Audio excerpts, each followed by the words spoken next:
Hey guys, welcome to my channel. Okay, so earlier this year I read A Court of Thorns and Roses by Sarah J. Maas. I included it in like a wrap-up video, but I didn't make its like own dedicated video to it, just because I didn't really want to. I was more so just curious about like why it's so popular, so I decided to read it. But but I read the sequel, A Court of Mist and Fury, and I had many thoughts while reading this book, so I figured, why not make a video on it? Because if I had to suffer through this thing, y'all do too. Y'all deserve to suffer through this just as much as I did. I'm sorry. Sorry, it's just the way it is. That's what we're going to do today. We are going to go through the travesty that is A Court of Mist and Fury by Sarah J. Maas. If you like this video, please give it a like and subscribe to my channel. Thank you. Okay, so to recap A Court of Thorns and Roses for anyone that has not read it, it is a new adult fantasy about this girl named Feyre. So, she accidentally kills a fey creature, and as punishment, she is taken away from her family to live out her days in this magical land called Prythian. It's like supposed to be a punishment, but like her family sucks and hates her. And also, like, she gets to live at this beautiful mansion with servants and with, like, a hot rich man by her side. So it's like, it's not really a punishment. Like, it's kind of just inspiration for me to go kill a fairy of my own. But anyway, so yeah, she falls in love with this guy named Tamlin. And, like, she then discovers that there is this, like, evil fairy witch lady called Amarantha, who is like a massive dictator on the lands.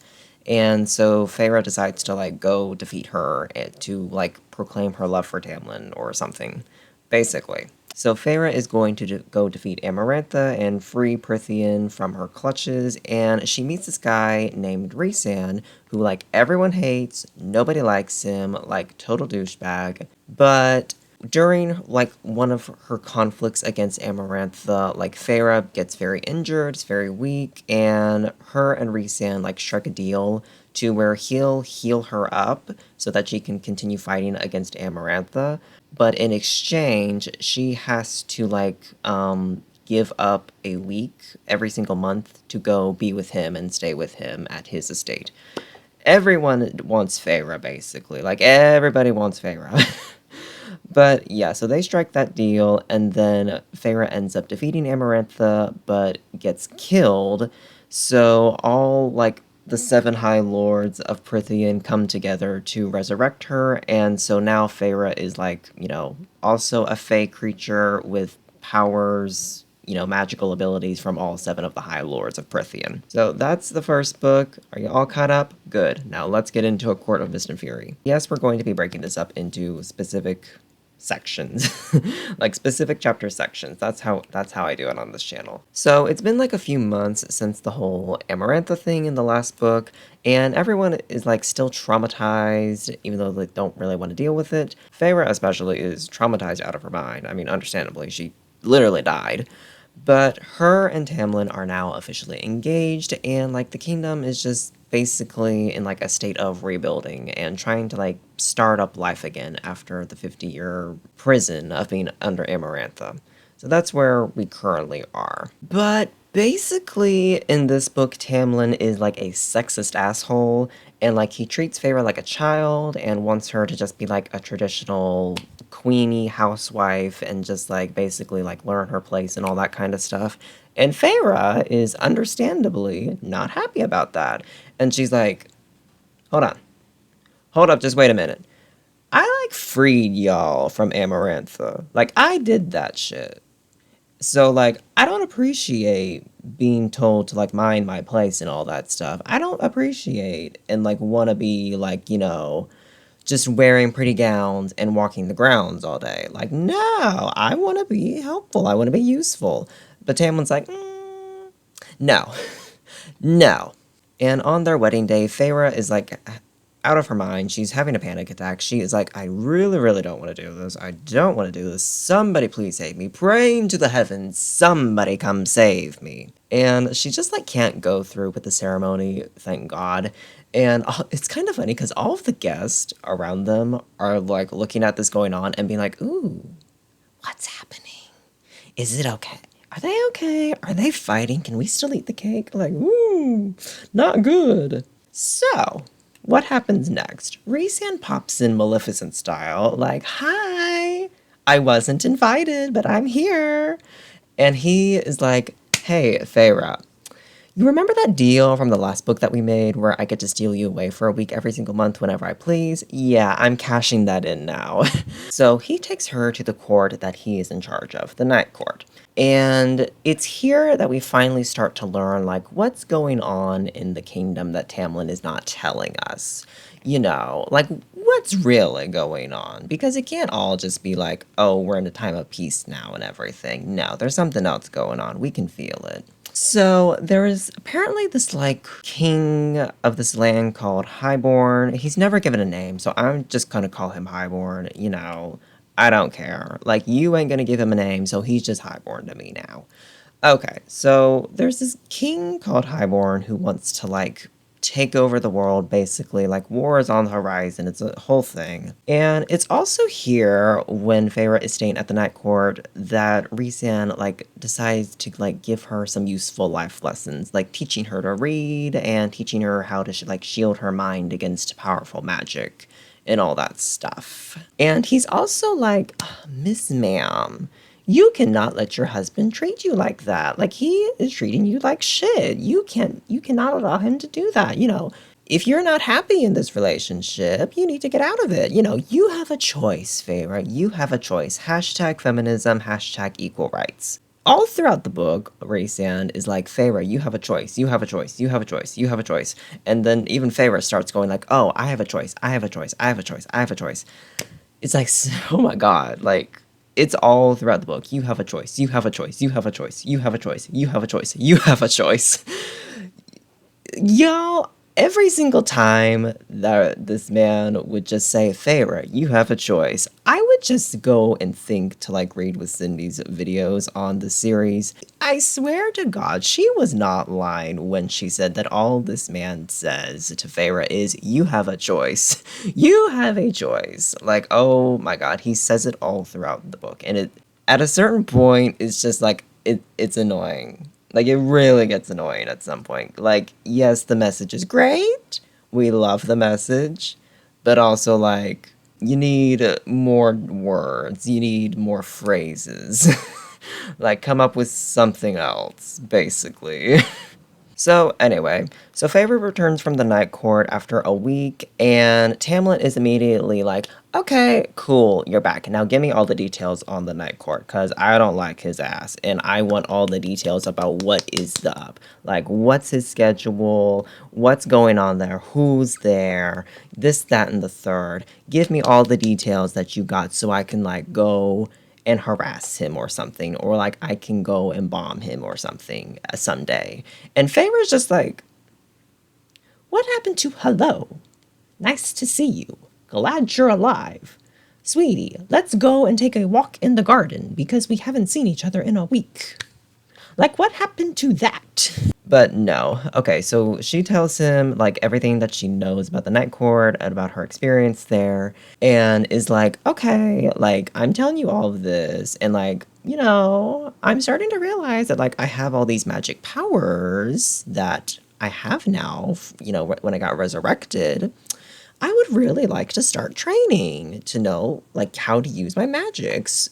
So, like, if this war against Highborn does come, you know, I want to be ready. I want to, like, fight on the front lines. Come on now. And Tamlin's just like, there is no war in Ba Sing Se. There is no war coming to Prithian. He is Delulu.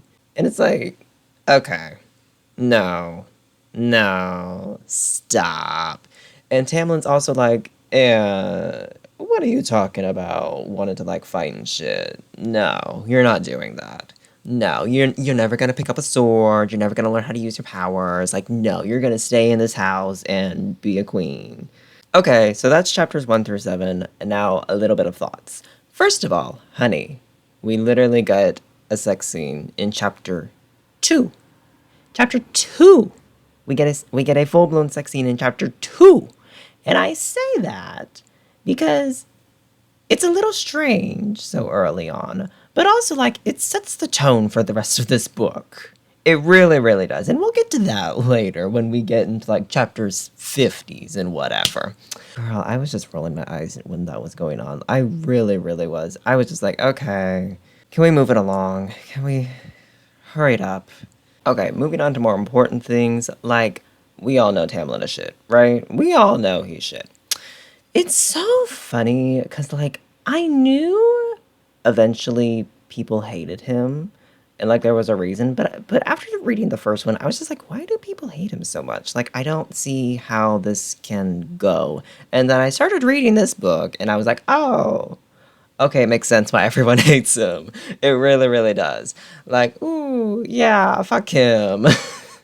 Like, sir, what is with this controlling energy? You know, like calling Feyre, treating her like she's useless and just needs to like shut up and all this kind of stuff. And it's like, no, like she literally saved y'all's asses from Amarantha in the last book. Like, if anything, sir, you need to sit down and shut up. Like, you were literally useless in the last book. Okay, but like, don't get me wrong though. I still hate Rhysand.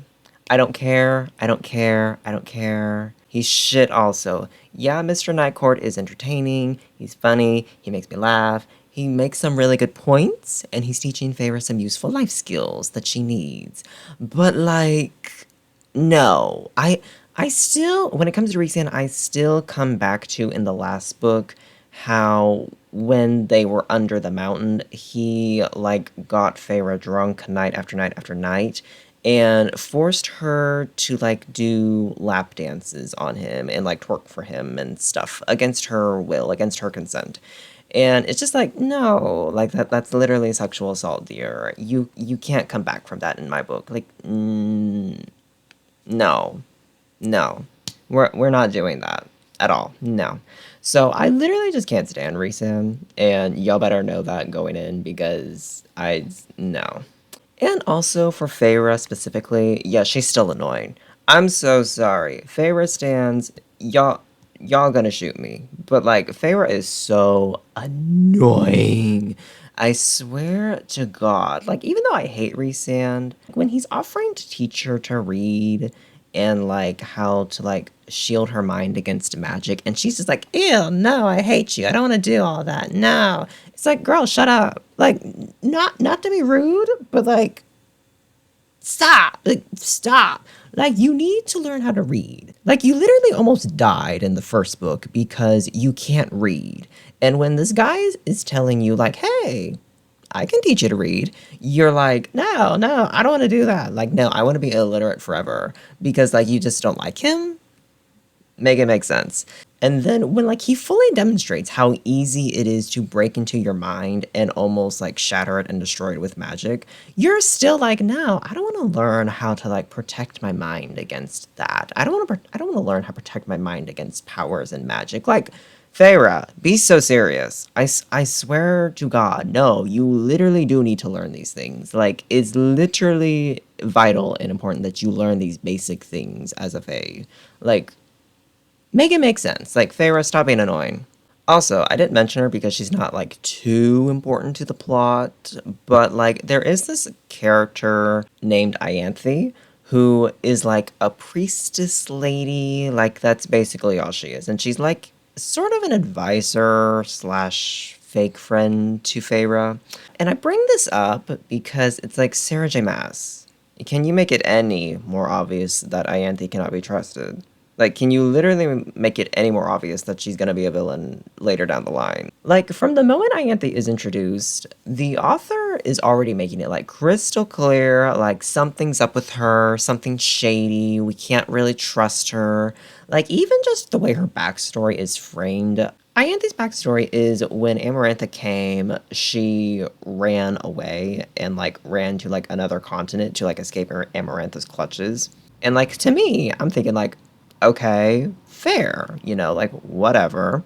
But the way the book frames that decision is like, oh, she abandoned her country. She just left her people to rot. She didn't even try to fight. And it's like, can we make it any more obvious that this lady is going to be a villain at some point? Because you're already framing her as evil. So it's like, can we make it any more obvious? But I also really just, like, can't stand that Ianthe is eventually a villain, because she's also very much described as like single, independent, strong woman, does not want a man, only wants like hookups, does not want kids or anything, does not want marriage life whatsoever. Just not gonna happen with her. And like it's so tiring that like the character of like the single woman who does not want kids, a family, marriage, none of that, just doesn't want any of that. It's not appealing to her. It's so tiring that that kind of character is always portrayed as like evil and wicked. It's like it's so tiring. Like come up with something different, please. Like, it's so boring at this point. It really, really is. And honestly, it gives me Colleen Hoover energy in like the worst way possible. Like, y'all already know how I feel about Coho. So, like, if I'm comparing you to her, something's up. Something's not good. But anyway, let's move on to the next section of this book, chapters 8 through 13. So basically, Feyre's life is going to hell. Like, Tamlin has, like, stationed guards around her 24/7, doesn't allow her to leave the estate, refuses to let her train her powers, and they fight all the time. They fight about him being a tyrant to his subjects, they fight about her feeling caged up, they fight about her wanting to train her powers and him refusing to let her, learn anything. They fight all the time now. And it gets to a point where, during one of their arguments, his rage snaps. And he, like, blasts out a, like, wave of magic that, like, explodes the room that they're in. Like, shit's charred and on fire. And, like, Feyre just, like, has to, like, instinctively put up a magical barrier to, like, shield herself from his wrath, basically. So that's like how unhinged he is now. Later on, they're fighting about her not being able to leave the estate, and this is where it actually culminates. So Tamlin and his second-in-command Lucian are leaving the house to go attend to business stuff in another part of the kingdom, and Feyre is like, come on, just let me go. Let me go help. Like, come on. I need to get out of this house. I'm sick and tired of being caged up all the time. Just let me go and do something. Anything. God, I will guard the fucking horses if it means I can leave this damn house. Like, just let me go do something. And they're fighting. It gets really, really heated to the point where Tamlin, like, storms out of the house and then throws up a magical barrier around the whole house so Feyre cannot leave. She can't leave through the door, she can't leave through the window, she can't, like, build a tunnel under the house and go through it. She's trapped there eternally, just literal cage style. This is the final straw. Feyre is truly a prisoner, and she like literally goes into a state of shock. Now, I don't know if I mentioned this earlier. I don't think I did, but Feyre and Rhysand have this like mental telepathy bond between them. So like her going into this like state of shock like sends like such an intense ripple down the bond to like alert Rhysand of like what's going on basically. So him and his cousin Moore, who I absolutely love. Like Moore is like one of the only likable characters in this book. But like him and his cousin Moore team up to like go break into the Spring Court and like rescue Feyre basically, and bring her to the Night Court to like recover and all this stuff and like, get her out and away from Tamlin basically. And because this stay at the Night Court is not part of their like 1 week a month bond agreement thing, because this stay at the Night Court is not part of that original agreement, Feyre can like just stay here as long as she wants. Like she's not entitled to go and leave to go back with Tamlin anytime soon. Like she can leave whenever she wants. So that's good. Okay, so thoughts on all of that. Yeah, Tamlin's going to hell. Like he's 100% going to hell. Like I don't know how else to explain it other than that. I see what Miss Mass is doing to flip the love triangle. Like, I see what she's doing to flip the love triangle. And I mean, it's effective, because I do hate Tamlin more. But, like, still, it's fuck both of these men. Not in the good way. Sorry. But one thing that I really do want to question more is I don't understand Ianthe. I don't understand her motivations or her goals whatsoever. Even after reading this book and, coming back to read the script now for this video, I still don't understand her motivations whatsoever. 'Cause it's like, Ianthe, honey, like, what's the goal here? Like, you're trying to get so close to Feyre and become her friend, but also try and, like, keep her in this prison with Tamlin and, like, keep her in this abusive relationship where she's not free to do or anything really. But it's like, what's the goal here? Like, why are I'm not understanding what Ianthe's motivation or end game is here. Like, it really doesn't make any sense. Chapters 14 to 21. Apparently, the Night Court is not like other courts, because apparently there is like a public Night Court, and then there's like the secret Night Court. And Rhysand has like business to deal with in the secret Night Court. So, like, Feyre wants to come along too. So they go there together. So now we're in the Night Court city of Valaris. We don't really do anything for a while. We really don't.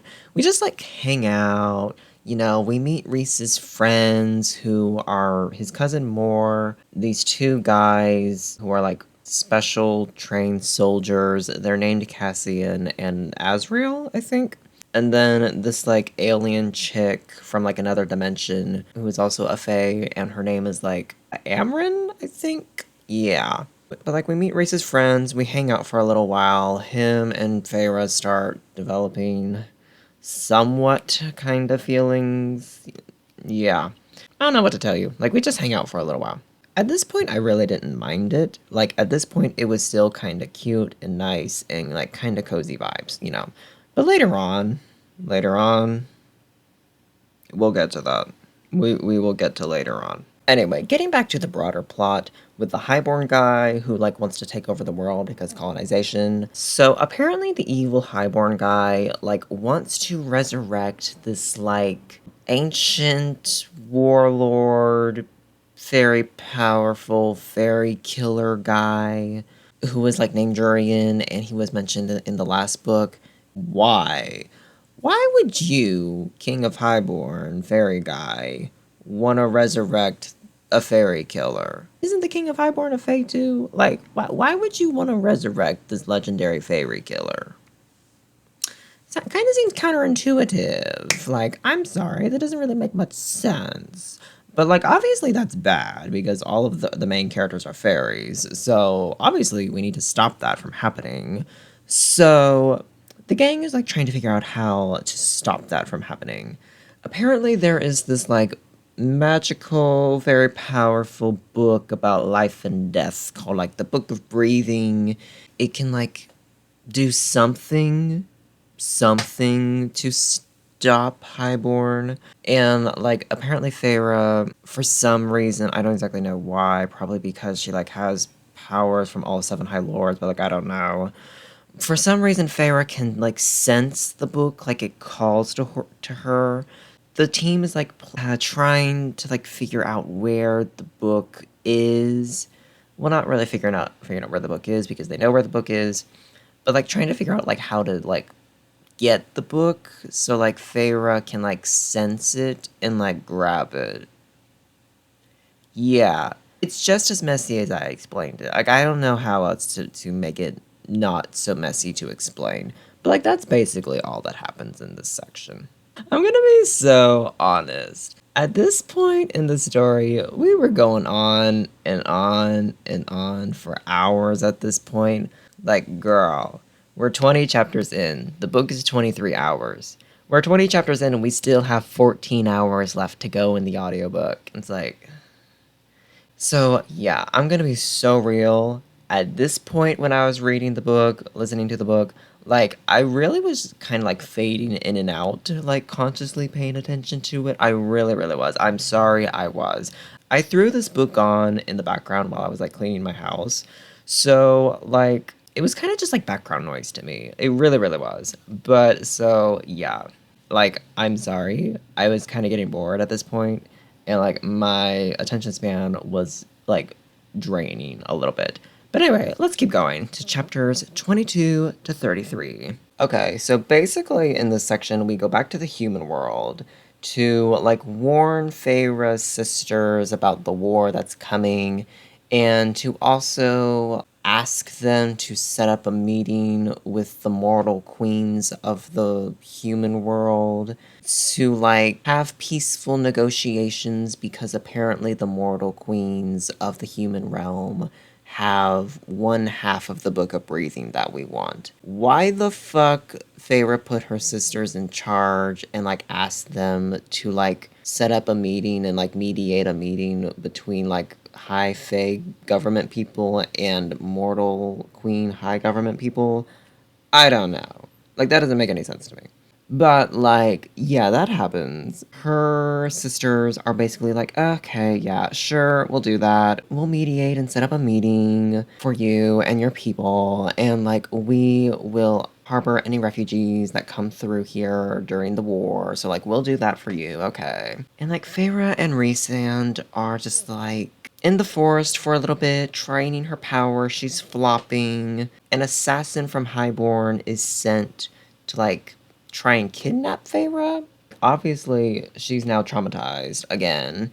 And, like, Rhysand is like, fully like, oh, yeah, thanks for doing that. Like, yeah, no offense, girly, but, like, I kind of figured that, like, an assassin from Highborn was gonna come through here. So, like, I kind of used you as bait. Like, sorry, not sorry.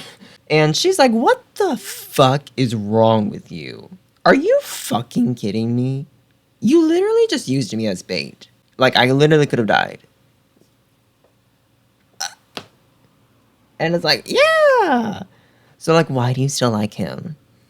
I'm sorry, why does she like him? Why does she like Rhysand? Like, he sucks. I'm sorry, he sucks also.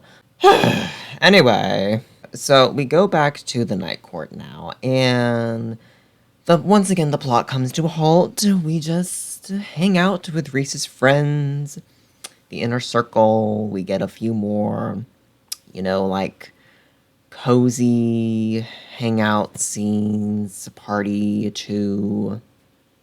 I don't know what to tell you. Like, I don't know what to tell you. There's quite a few chapters where it's just like the friends hanging out, to where like we can just like lore dump the friends' backstories.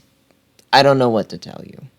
But anyway, after a little while of just hanging out in Valaris not doing shit, we eventually go to this party hosted by the Summer Court, the Summer Court apparently has the other half of the Book of Breathing that we want. So, like, we go to a party hosted by the Summer Court so we can, like, sniff around, and Feyre can use her, spider sense to, like, figure out where the book is and all that kind of stuff. Even though we go there to, like, hunt down and find, one half of the Book of Breathing, this part really is more so just about relationship drama between her and Rhysand. It really, really is. The High Lord of the Summer Court, I think his name is Tarquin?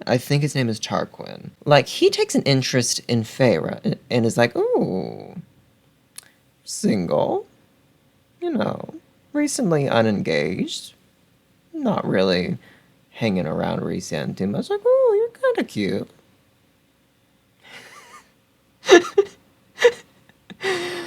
But okay, so Tarquin, the High Lord of the Summer Court, takes an interest in Feyre.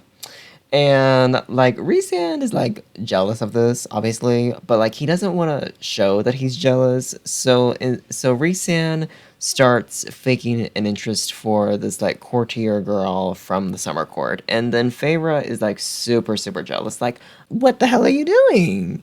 And it's like, honey, stop. This is so melodramatic. This is just such a mess. I swear to God, it's so unserious. Like, I can't even describe to y'all how unserious this section is. Like, y'all are more worried about the other fucking a person from the Summer Court, when the whole point of y'all coming here was to find this magical book of breathing so y'all can stop war and genocide from happening. But y'all are more worried about your relationship problems. Make it make sense. Make it make sense. Because it's not making sense. Like, priorities.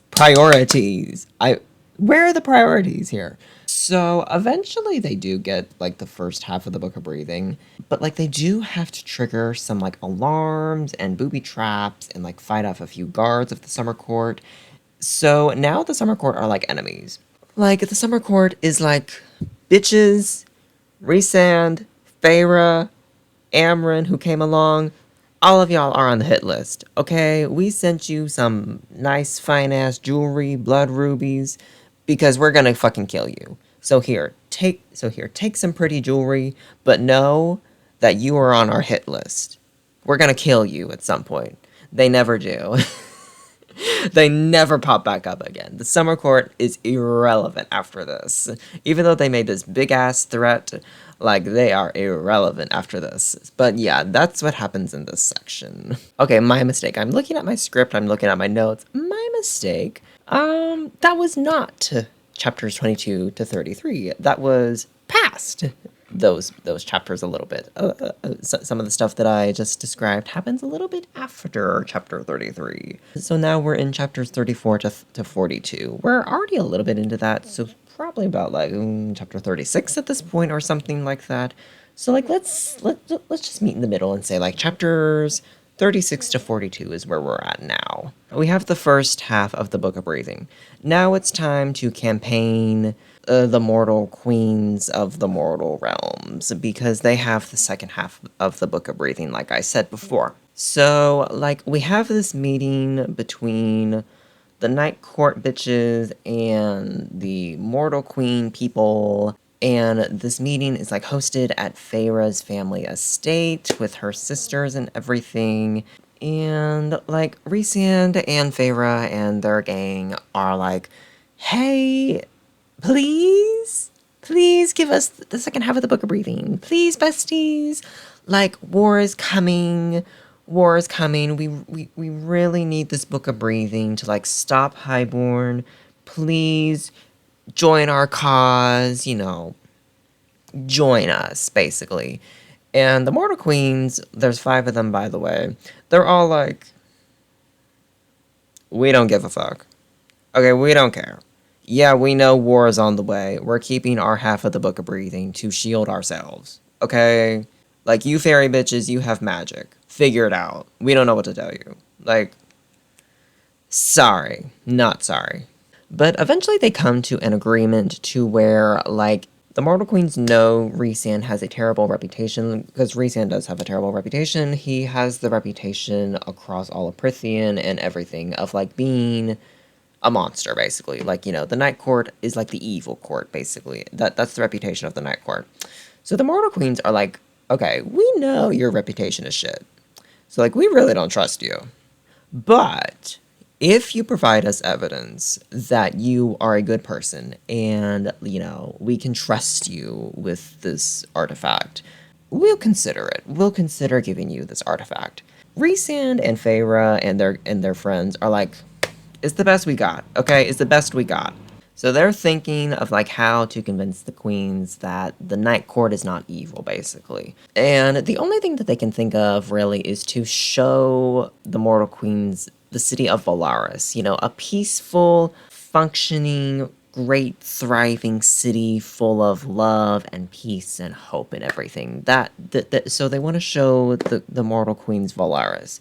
But they want to be dramatic and not actually host them in Valaris, which would just be the easier thing to do. No, we cannot take the easy route. We have to do more convoluted difficultness. Okay, so the plan is, Resand's uncle. So Mor's father has this, like, magic mirror orb crystal ball thing that, like, can show people any place in the world. So their plan is to steal it from Mor's dad, who's, like, at the frontline evil side of the Night Court, and use it to show, like, the image of Valaris to the Mortal Queens. Yeah, that's the plan. And no, we cannot just ask Mor's dad for it kindly because he's evil. It was part of Mor's backstory that he's just an evil little bastard. So that's the plan. why we can't just have Rhysand demand that he hand it over, because it's like he's still part of the Night Court. Like, he has to answer to Rhysand, so it's like, why can't Rhysand just, like, demand that Moore's dad give over the crystal ball magic mirror thing? I'll never know. I don't know. Don't ask me. So, like, now the plan to, like, get the magic mirror, crystal ball, orb thingy is to have everyone from the friend group go to the evil night court, the evil side of the night court, and basically, like, gather everyone of the evil side of the night court in one room, including Moore's dad, and have them all watch Rhysand and Feyre hump each other, basically. To, like, act as a distraction so Moore, like sneak into her dad's rooms at the evil side of the night court and, like, go through his things and find and steal the magic orb. Yeah. Basically, this whole thing really is just so Sarah J. Maas could write Feyre and Rhysand having a public sex scene. That's it. That's really, really it. And oh my god, it goes on for so long. It goes on for so long. Like, I swear to God, it was... like, Feyre and Rhysand having public sex goes on for like 10 to 20 minutes of, like, just everyone at the evil night court watching them, okay? It goes on for like 10 to 20 minutes. And it's like, oh my god, stop. Like, the noises, the making out, the horniness of it all, the rubbing against each other, the fingering, the like grinding against each other. Just stop! Stop! Where's the class? This is nonsense. Oh my god, it was literally nonsense. I'll be so honest. Hearing that section of, like, their 10 to 20 minute public pseudo sex scene, it really just made me feel bad for straight people. It really did. Like, I'm so sorry. This is what y'all get? This is what y'all get. So anyway, Rhysand and Feyre get done humping each other publicly and making the room stink, basically. And Moore, like, is, like, finished stealing shit from her dad, stealing the orb from her dad. As, Feyre and Rhysand finish up, and he, like, sends her away, and she, like, walks away, Moore's dad actually mumbles under his breath, calling Feyre a whore, to which Rhysand, like, breaks his arm in 4 different places, and then snaps his fingers and makes Moore's dad unconscious for his comment. And it's like, okay, I still don't like you, but, like, you ate that. He kind of ate that. I'm sorry. Like, that was kind of iconic. I'm sorry. Like, I would want a man to stick up for me like that. Like, if someone insults me, my man better break that person's arm in 4 different places and then make them unconscious and tell them, like, if they ever seek medical attention and, like, fix up their broken arm whatsoever, that he will kill them. Like, I'm sorry. Rhysand kind of ate that. I don't like him, but he ate that. But for some reason afterwards, like, I fucking don't know why. Like I said, I put this on in the background as background noise. So, like, for some reason afterwards, him and Feyre get into, like, this big fight for some reason. I don't even know what it was about. I'll be quite honest, I really did try to, like, go back and listen in on what they were fighting about, but it just really wasn't making any sense. So I really can't tell you what they were fighting about, because I don't know. I don't know. Like, it just sounded like that they were saying words to each other, because I have no idea what they were fighting about. I really, really don't. But anyway, so they're mad at this point with each other now. So, okay. Apparently they're mad at each other now. But, like, whatever. Can I just say real quick? It's kind of interesting that we never focus on any, like, other potential ships in this series. We only focus on Feyre's dramatic love life, because it's like, I feel like if we ever focused on anyone else's love life, we would see just how sad and pathetic and shitty Feyre's love life is. Cause it's like all the relationships with her guys, between Tamlin and Rhysand is just toxic. And it's not hot, it's not sexy, it's just cringy. It's toxic, and it's so melodramatic between her and the two guys whenever she's in a relationship with them. And like, if we focused on any other ships, we would probably realize just like how dumb and incompatible the main ship is, no matter how you put it. Because like, Tamlin is abusive to Feyre, so fuck him. But then also, Rhysand and her fight a lot, at least in this section of the book. Like, they fight a lot. And it's like, why do y'all like each other? Like, why do y'all like each other? Like, it's dumb at this point. Like, it really, really is. And like, I'm gonna be so honest at this point, the only reason that Rhysand is the main love interest at this point is because he's like one of the like three rich, hot guys in the series who thinks women should have autonomy over their own bodies. Like, that's literally it. Like, that's the bar that we have. Just like, oh, you don't believe women are property?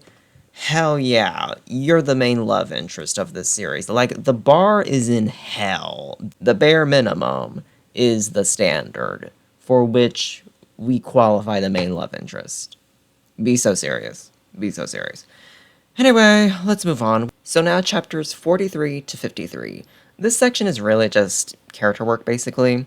Okay, so we got the magic orb, and now it's time to throw another party. It's time to have more hangout scenes. So, yeah, the friend group goes to this event where, like, everyone is, like, watching shooting stars. That's basically it. It's just more time to, like, hang out with everyone. That's it. What do you want me to say?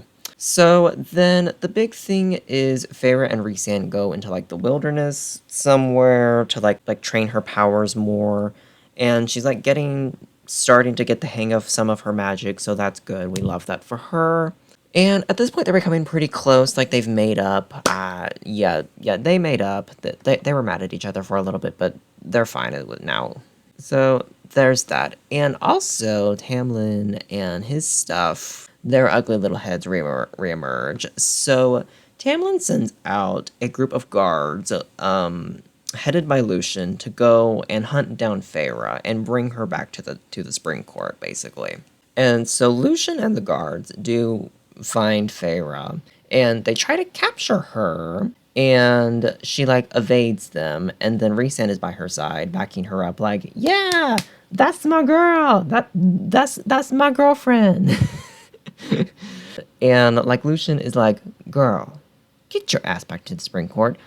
Tamlin is a fucking mess. Oh, he loves you. He misses you. And Feyre, for her part, is like, she stands up for herself, so good on her. She's like, no. Okay, like, I was locked in a cage. I was starving myself. I looked and felt like shit. I was not allowed any freedom whatsoever. No, I'm not going back there. And fuck you, Lucian, because I begged for your help for months to help get me out of that situation, and you just told me to suck it up. Like, no. So fuck both of you. I'm not going back there. And it's actually a pretty powerful scene with like Feyre finally sticking up for herself, and I love that for her. That's really good. I don't like Feyre, she's still annoying.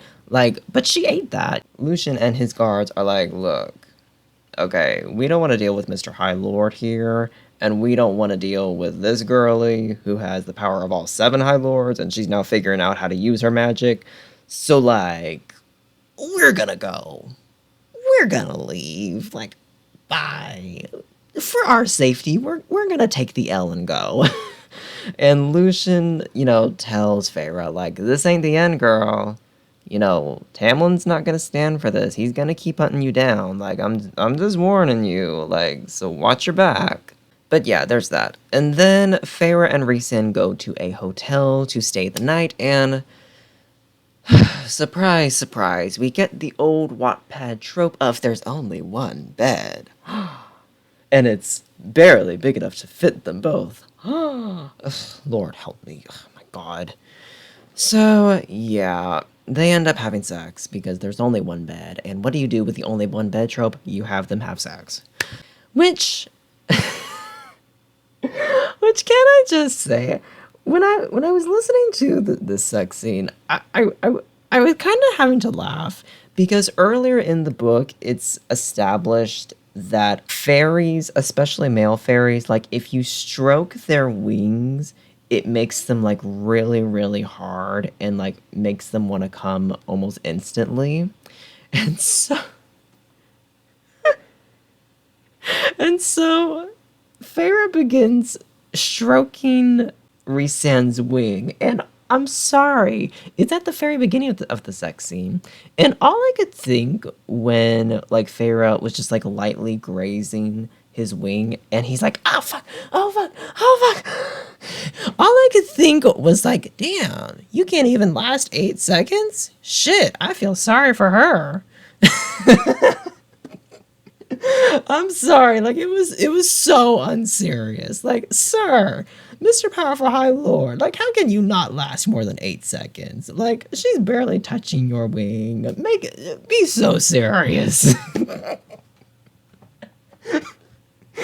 So yeah, so Farah and him are basically together now, and the next day in the forest, they are actually ambushed by more highborn assassins slash soldiers who manage to get the drop on them and like kidnap Rhysand and like drag him away. And so Farah has to use her hunting skills to like track him down. And girl, when I tell you that I was speechless during this part, I was speechless. Not in a good way, but I was speechless. Because at one point, Feyre comes to like this crossroads in the woods and she has to decide, okay, which way would they have taken Rhysand? Okay, would they taken him this way or this way? I've got to figure this out. Do you know how she figured out which way they took him? Take a guess. Take a guess. Please, take a guess. By literally smelling the air and catching his scent. Because he stinks so fucking bad.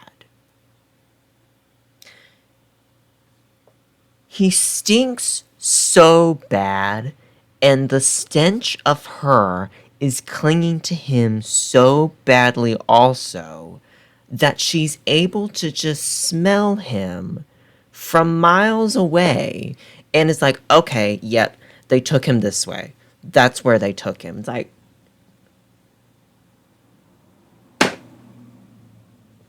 take a bath. Go jump in the river. Go jump in a river. Anywhere. Please, for the love of God, take a bath. What do you mean you're tracking him down because he stinks so fucking badly? And your stench is so bad also that it's literally clinging to him. What? You two need to go down to the dollar store and get some soap, get some shampoo, get some conditioner, toothpaste, toothbrushes, mouthwash, deodorant, body wash, lotion, everything. Go get some soap, go get some bleach, and go pour that on yourselves. Like, I had to pause the book. I had to pause the audiobook because when it got to that, I was just like, no. Because what do you mean? What do you mean he stinks so bad that's how you track him through the woods? Oh my God. I can't. But anyway, yeah. So she tracks him down to this cave.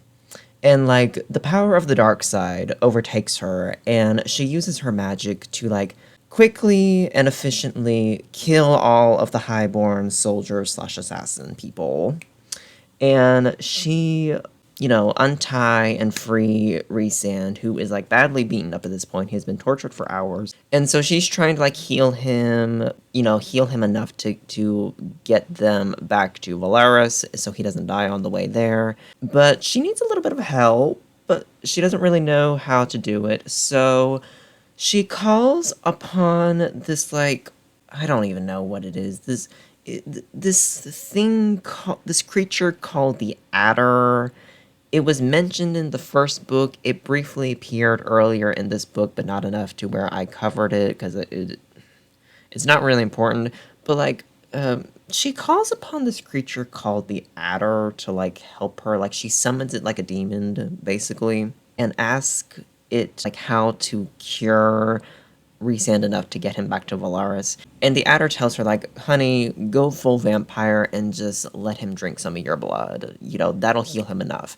And she's like, okay, that's weird, but okay, why will that help? And the Adder's like, oh,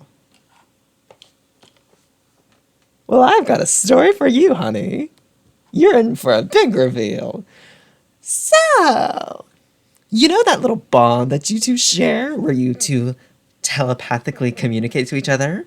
Well, actually, it's because you two are soul bonded mates. You are destined by the stars to be star-crossed lovers. You are mates. It is your mating bond. How does that sound? Oh, did he not tell you that? He didn't tell you that. Oh, well. Oops, now you know. You might want to go figure out why he didn't tell you all that, honey. Take care. Bye-bye. And so Farah is like, what the fuck? Farah's like, what the fuck did I just hear? So she is pissed off, understandably, because it's like, what the hell do you mean I'm soul bounded to this guy? And he knows about it, because that's the thing too, he knows that they're soul bounded and he's known for a while now and he never fucking told her. So she's like, what the hell? So she is like, you know, pissily like, here, drink some blood, wake your ass up. Okay, we're going back to Valaris right now. And so they get back to Valaris and she just like dumps him out the front door and goes to Moore and is like, girl, get me the hell out of here. I need to get away from him.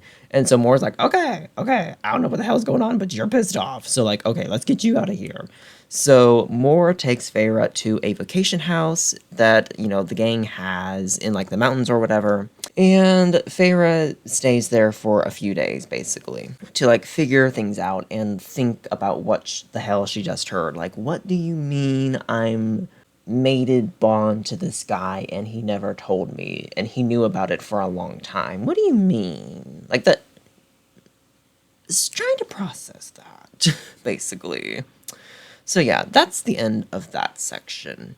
Now, Chapter 54. Chapter 54 specifically. So y'all know that I've been covering this book like section by section, but Chapter 54 specifically, it needs its own section in this video because I had a lot of thoughts about it.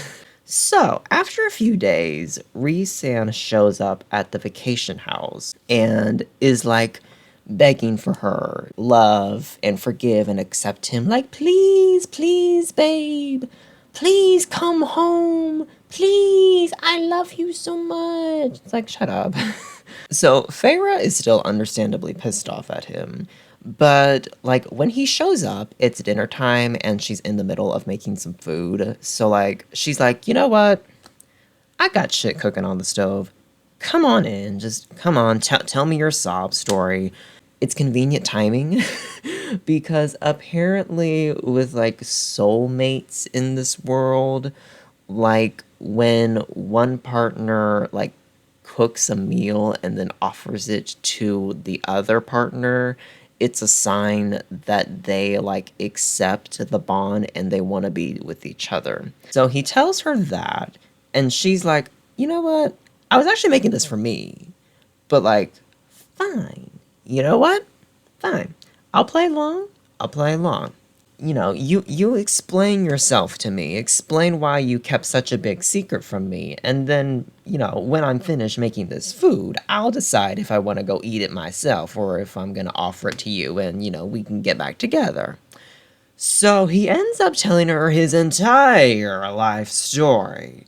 Did I sign up for the Rhysand biography? No. Like, just like everything about his life. Like the war between fairies and humans from 500 years ago, of him being, and you know, fighting in that war. And like the era of Amarantha's dark reign and him being a prisoner to her.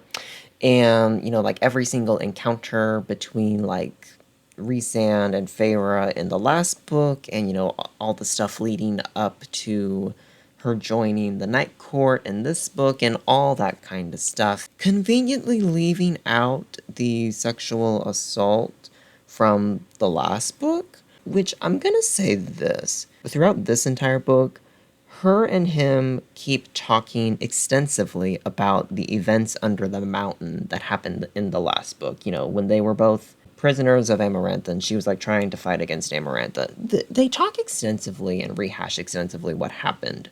But it's like, whenever they talk about what happened under the mountain, it's always left out him making her do like lap dances and twerk for him and all that kind of stuff. The sexual assault is conveniently left out. So I'm kind of led to believe that like Sarah J. Maas quietly decanonized that whole thing, because literally every single thing else, every other thing from the last book about, you know, their meetings and encounters and like literally every other thing that they ever did in the last book is brought up extensively and especially explained in detail from his side in this chapter, but except for that specific detail. So I kind of am left to believe that like Sarah J. Maas quietly decanonized the sexual assault, like so like it didn't happen.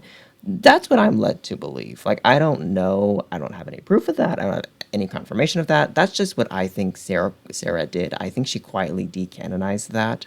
But yeah.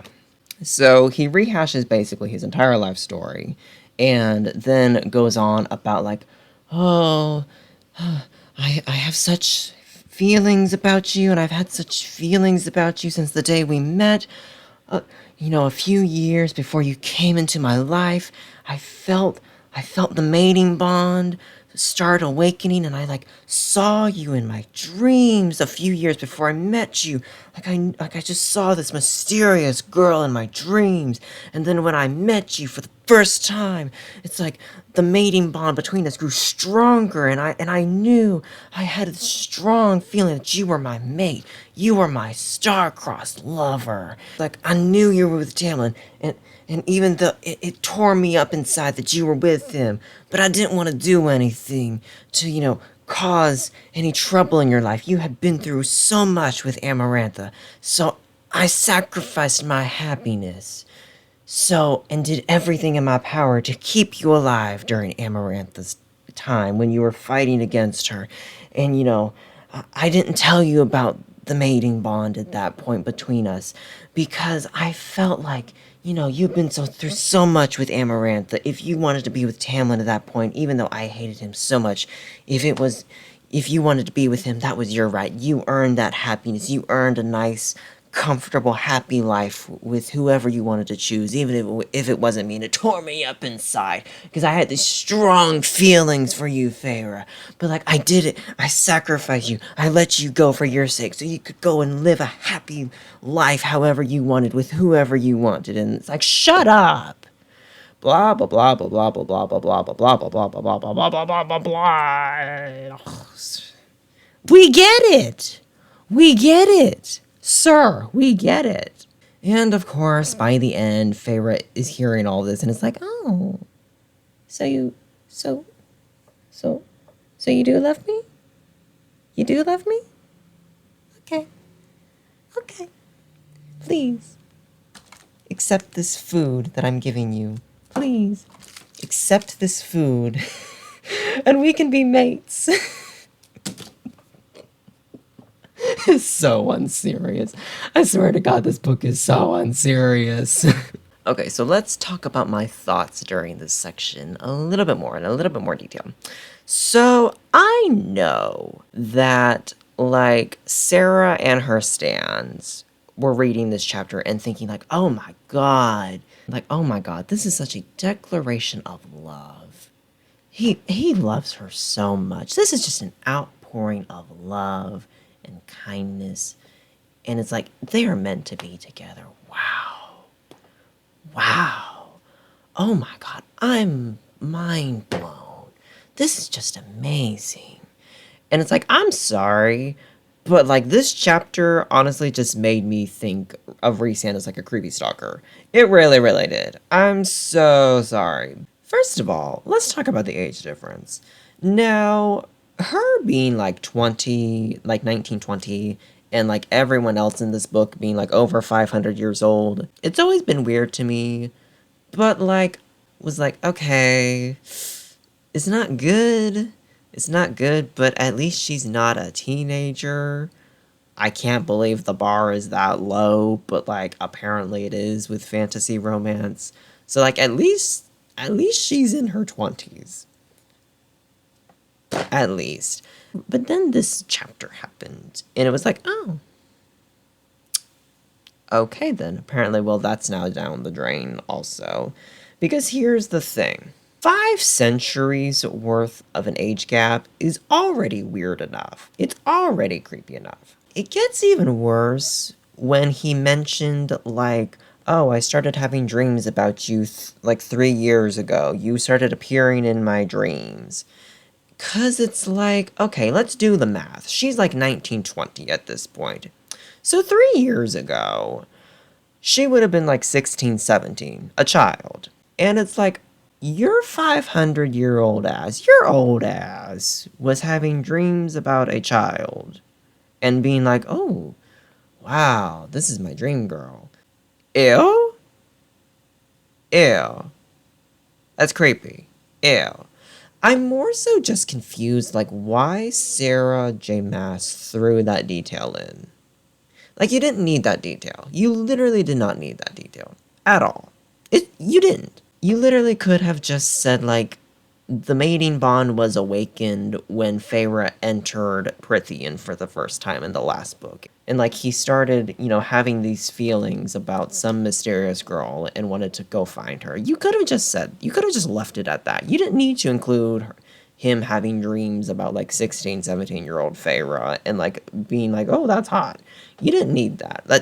No. Like, I know he didn't know her age at that point, but it's still creepy. It's still weird. And I'm just confused at why Sarah threw that in, because it's not a needed detail, like, whatsoever. It does not do anything for this romance besides just make me feel creeped out a little bit more. Yeah. But also during this chapter, when he was going on and on about, like, oh, when you came into Prithian, I felt this bond between us strengthen, and, like, I went to find you, whenever I would meet up with you in the prison cell in Amarantha's dungeons and whatever. I knew exactly who you were. I knew that you were my soul bonded mate, and you didn't know, but oh well. I just knew who you were. I knew I had to find you, and it's like, yeah, bro, that's creepy. That's weird. Like, tracking this girl down and becoming obsessed with her over a feeling, and then, upon meeting her, becoming more obsessed with her. No, it's not cute. It's not giving the cutesy ooh-woo romance that Sarah J. Maas thinks it is. It's like I'm watching the show You again. It's giving creepy stalker. Like why are you obsessed with her? And she's none the wiser about this whole bond thing, or that you know her or have seen her before. None of that. She's none the wiser. That's just creepy. It is. It's weird. It's obsessive. No, it's giving stalker. And then at one point he's also telling her, like, oh, you remember that time when we were coming out from under the mountain and, like, I, like, hastily had to, like, get away from you? Like, I just acted like I was disgusted by you, like I had to get away from you as quickly as I could? Well, I actually, at that point, I knew that you were my mate. The bond was so strong between us, and I knew that you were going back with Tamlin. I knew that you were going to get married to Tamlin, and I knew that I had to get away from you as quickly as possible, because if I didn't, in that moment, I had this strong feeling that I was going to take you away and take you back to the Night Court for myself, and you were going to hate me for the rest of your life. And it's like, yeah, no shit, Sherlock. Of course she was going to hate you, because that's literally kidnapping. So you admit that you were going to kidnap her at one point. Great. That's exactly what I want in a main love interest. Yeah, thoughts of kidnapping. But oh, you restrained yourself from kidnapping. You didn't actually kidnap her. You restrained yourself from kidnapping. Oh, you just formed this deal with her to where to where she's forced to come stay with you once a month to like feed your craving for her. Yeah. That's great. That's exactly what I want in a love interest. That's not creepy at all. That's not stalkerish at all. That's not disgusting at all. Sarah,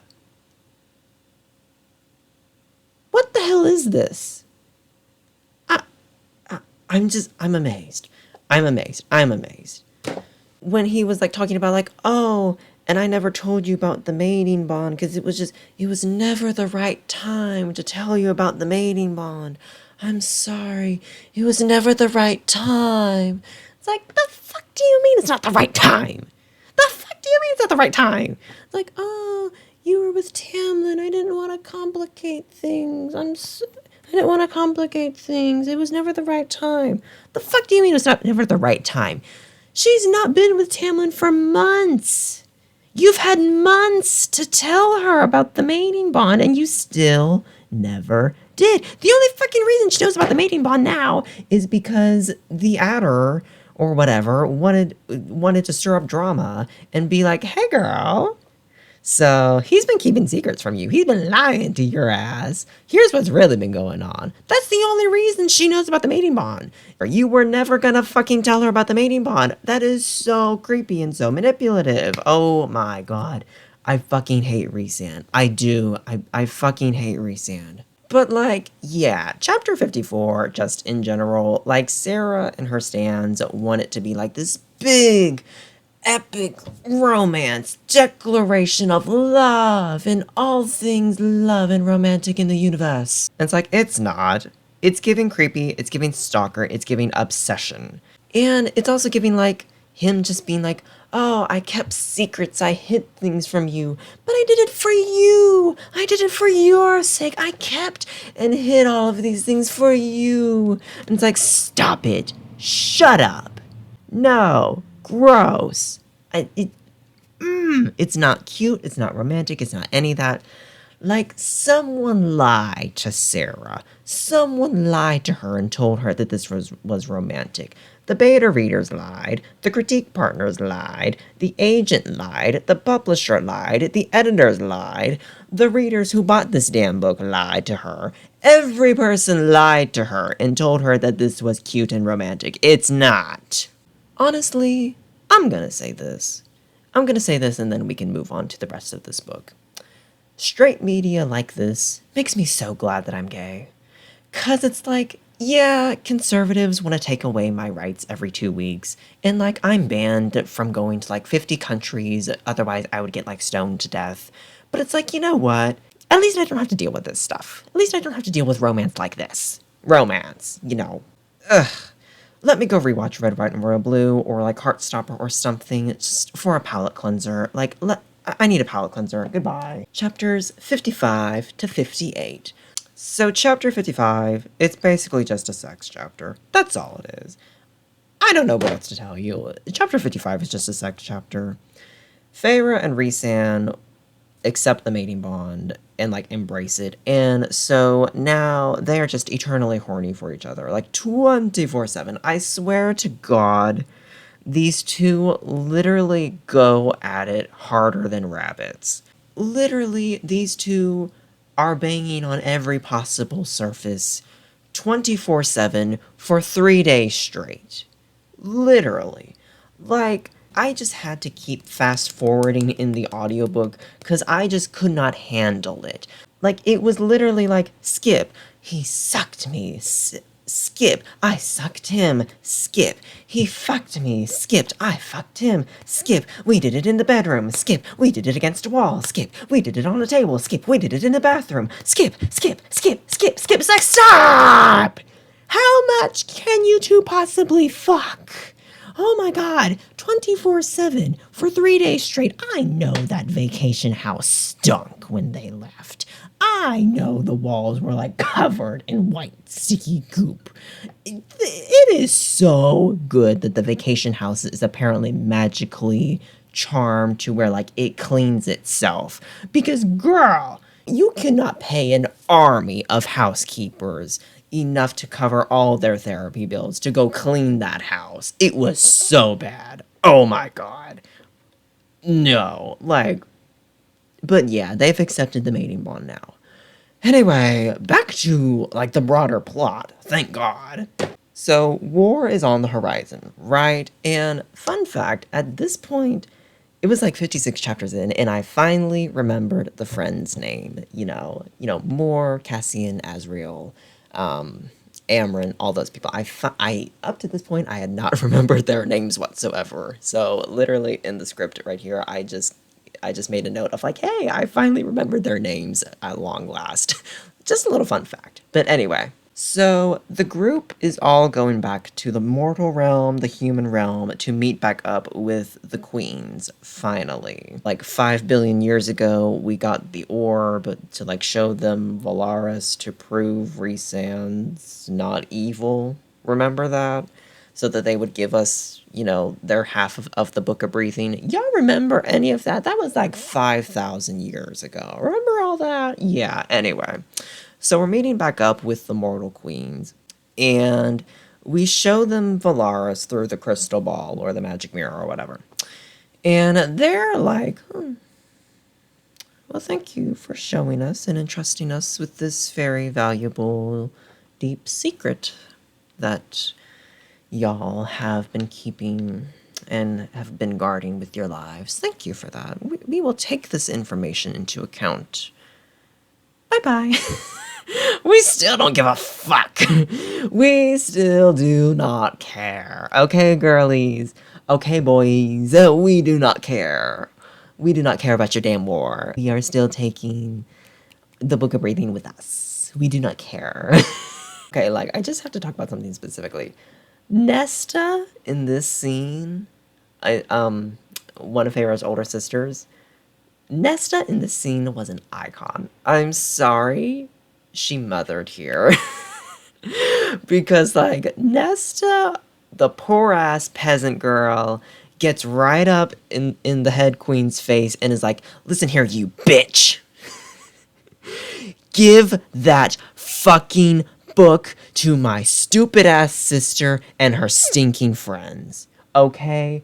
All of her stupid-ass friends, hand that book over right now. Because I don't give a damn if you don't care about this fucking war. I don't want to die. I don't want my sister Elaine to die. Feyre, fuck her. But, like, Elaine, our other sister, I don't want her to die. And I don't want to die either. So all of you better suck it up and give Feyre and her friends the damn book.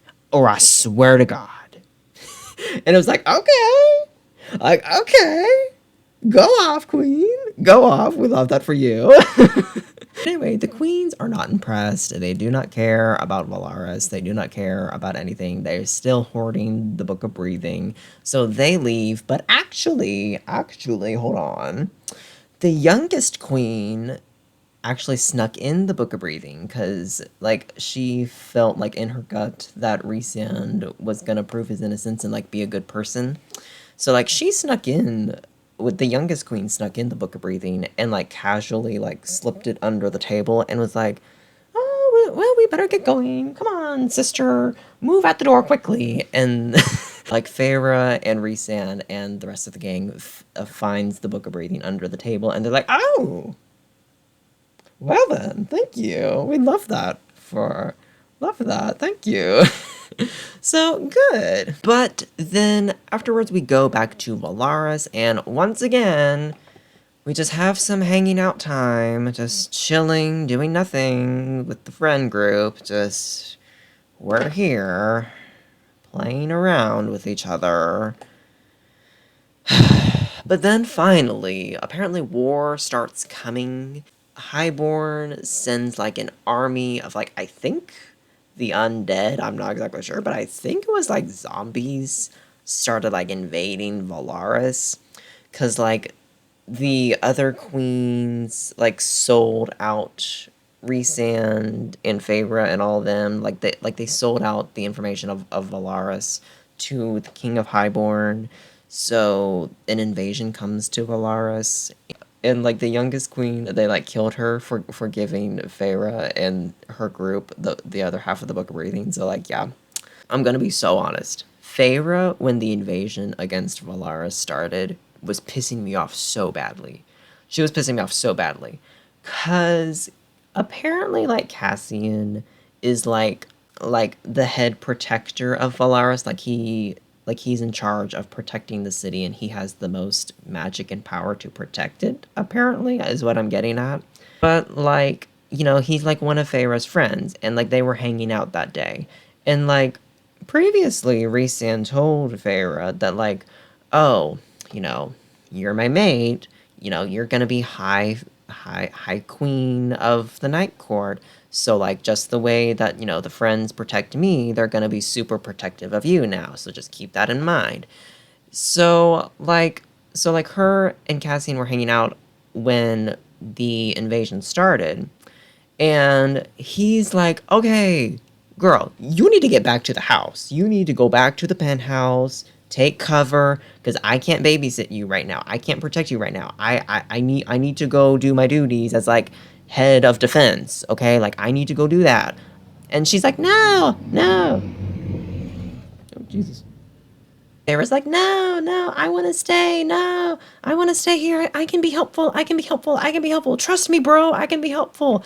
And it's like, okay, stand up. Use your powers. Like, oh my God. Like, Farah, what the fuck is wrong with you? You are literally just standing here whining instead of doing anything useful. And it's like he's got a job to do, but he's also like duty bound to protect you. And, and like you're not doing anything. Like you can't just like run home to the house or whatever that you're all staying at if you're not going to do anything useful. And and so literally she like puts him in a position to either like do his duty to protect her or do his duty to protect the city. And like she delays, him, being able to go and do his duty to protect the city for so long that it's like, you know, the army that is invading starts coming in and starts killing people of the city, starts killing citizens of Valaris.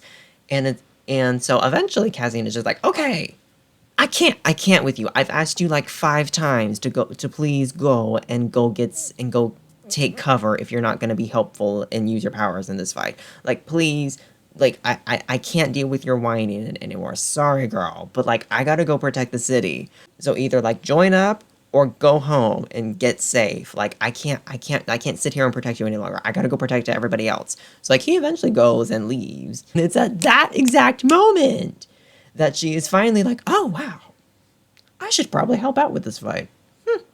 Yeah, you know what, I have magic now. Yeah, I should probably help out with this fight. It's like, oh my God. We could have saved like 15 minutes. We could have saved like 15 minutes if you had just joined up from the start. Like, girl, are you kidding me? Are you kidding me, Feyre? Like, you choose now after people have started dying in the streets you're choosing now to start actually helping. Like, okay. Oh my God, she's so annoying. But like, okay, so Feyre does start using her magic to defend Valaris, and she's actually really good. Like, I'll give her that. She's actually really good. I will give her that. Like, she's creating like these water wolves that are like mauling the army of the undead, and she's like sending ice spikes to like freeze and like spontaneously combust soldiers that are flying in the sky and whatever. She's actually pretty darn good. So I will give her that. And fun fact, I put it in my notes here that like, oh, I should probably update y'all. Put a section here to update y'all because it seems like we're going into the final battle. Like this is like the big battle that we're all going into. And it's like, no, it's not. Like literally right after I put in like this little bumper, this little section, then very next chapter, the fight is over. It's so unserious. So yeah, Valaris is saved. Everything's fine there. Oh, and she kills the adder, by the way. I forgot to mention that. Like, it's supposed to be this, like, high stakes revenge moment, I guess. But, like, I'm sorry. Who the fuck is the Adder again? I don't fucking care. For some reason, Feyre holds a grudge against this thing, a person, creature, deity. I don't fucking know. But like Sarah really wanted us to care when Feyre killed the Adder, and it's like I don't know who that is. Like, sorry to this man, I don't know who you are. He could be walking down the street and I wouldn't know a thing. Sorry to this man. But anyway, let's move on. Okay, so chapters 59 to 69. We are finally getting to the end of the book. We're finally getting to the end of the book that is taking away my breathing. That was a really, really bad joke. So anyway, so yeah, Valaris is saved for now. The city is successfully defended against Highborn's undead army or whatever. And the group is like, okay, y'all, we've fucked around enough. We've messed around way too much. We need to actually go and do stuff now. It's time. We need to confront and stop Highborn. So the group throws together a plan to like sneak into Highborn's castle, I think. I don't know. And like have Feyre use the Book of Breathing to like deactivate this cauldron. This like very powerful ancient relic known as the cauldron. Apparently that's the move. Now, the cauldron is like this thing, it's mentioned all the time throughout the first and second book, but honestly, throughout the first book, I'm gonna be so totally honest, in the first book, I thought it was just like a phrase, a saying that everyone in Prithian said. Like, you know how we have sayings like, oh shit.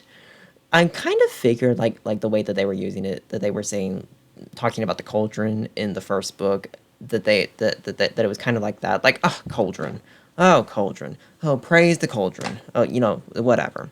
But in this book, it's apparently revealed that the cauldron is like an actual thing, and it's like an ancient relic or something. It's not really explained all that much, but like it has the power to like revive people and also grant eternal life. So yeah, but we're gonna go confront Highborn, who apparently has the cauldron, and we're gonna use the Book of Breathing to like deactivate the cauldron, basically. Okay. I guess. Anyway, let's move on.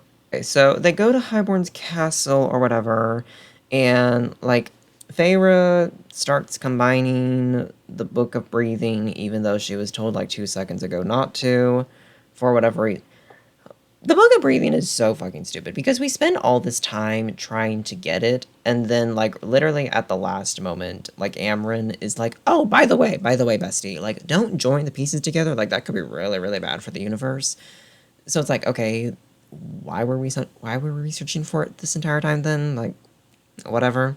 But Saphira's like about to combine the pieces because the pieces are like calling to her in her mind, and like they're telling her to reunite them to accomplish her dreams and goals. And it's like, whatever. So she just ends up not destroying the cauldron. Something, something, the book is not combined. Something, something, the cauldron is not destroyed. And oh darn, it's a trap. This whole thing is a trap set by Highborn. Who would have thought that teleporting directly to Highborn's castle with a haphazardly thrown together plan, and like in trying to invade Highborn's castle with like there's no guards or anything, and they can just like easily sneak in and get to the cauldron with ease or whatever. Like, who would have thought that this is all a trap? Oh my god, I'm gagged. Can you tell? Like, I am so gagged by this. Ugh. I'll be so honest, this is literally the climax of the book, and the entire time that I was reading this, I was just so confused, and I was just feeling like, did the editor get tired of this book also at this point and just told Sarah J. Maas, like, girl, just write whatever you can to get to the end. Just write whatever you want to get to the end. I'm done. I'm your editor, and like even I'm sick of this book. Because, like, that's what it feels like was happening when I'm getting to this section. But anyway, so it's a trap. Highborn shows up. Um, the fairy killer Jurian shows up. He does nothing. He's completely irrelevant and useless. And then Tamlin and Lucian show up to be like, oh yeah, we made a deal with Highborn. Okay, so let me try and like explain what the hell just happened. Highborn has them trapped. Tamlin and Lucian show up, and Tamlin is like, yeah, I made a deal with Highborn so that he can use the Spring Court territory to, transport his army and invade the human realm. And in exchange, whenever Highborn captures the Night Court and all of y'all, he can take everyone else, but he has to return Feyre to me. Okay, he has to return Feyre to Tamlin. Feyre, Rhysand, and the gang all want to fight back, but they can't because Highborn apparently put like a blocker on their magic so their powers don't work, and like he's poisoning Azriel, one of the guy friends. He's poisoning Azriel. Kind of want to stop him, but their magic is disabled, so they just kind of like stand there like, ooh, ooh. So yeah, and then Highborn activates the cauldron. He activates the cauldron, and the magical blast that comes from activating the cauldron is so intense that like everyone has to like kind of shield themselves, right? And like Cassian tries to shield Azriel, who is dying on the floor. He tries to shield Azriel with his big ass wings, which just ends up like mutilating his wings. And so now he's out of commission too. So 2 out of the 5 people in the Night Court bestie group are out of commission, basically. They're dying. So stupid. This whole thing is so soap opera-y. It's so stupid. Oh my god. But anyway, so Highborn then says, like, oh, by the way, that Ianthe lady from earlier, from way back at the start of this book, yeah, she actually came to me. I actually went to her and made her a deal. Where, like, she told me all about Feyre and her family and where to find them. And, like, I made her promises of, like, in this new world that I'm building, we will get rid of high lords and all that stuff. And we will instead instate the high priestesses as, like, the rulers of Prithian and whatever, and all these other territories. And it's like, okay, I guess we'll deal with that in the next book, but, like, oh well, whatever. So, Highborn apparently had, the Mortal Queens, because remember, him and the Mortal Queens are still in cahoots. Highborn had the Mortal Queens kidnap Feyre's family, aka Nesta and Elaine, her sisters, and bring them here. And he's going to use them as like guinea pigs, because the reason that the Mortal Queens are in cahoots with Highborn is because he's promising them that the cauldron can grant them eternal immortal life, right? And so he's going to use Nesta and Elaine as guinea pigs to like show the queens that the cauldron can grant immortal eternal life. Are we following? Barely? Good. So was I. Let's keep going. Okay, and like Feyre and Rhysand and Moore are all still out of commission because we can't have them have any agency here, right? Yeah, we cannot have them have any agency here. So they're still all out of commission, and Highborn is threatening them like, oh, if any of you make a move, I will kill Azriel. I will speed up the poison in his blood and kill him once and for all. I'll kill your friend.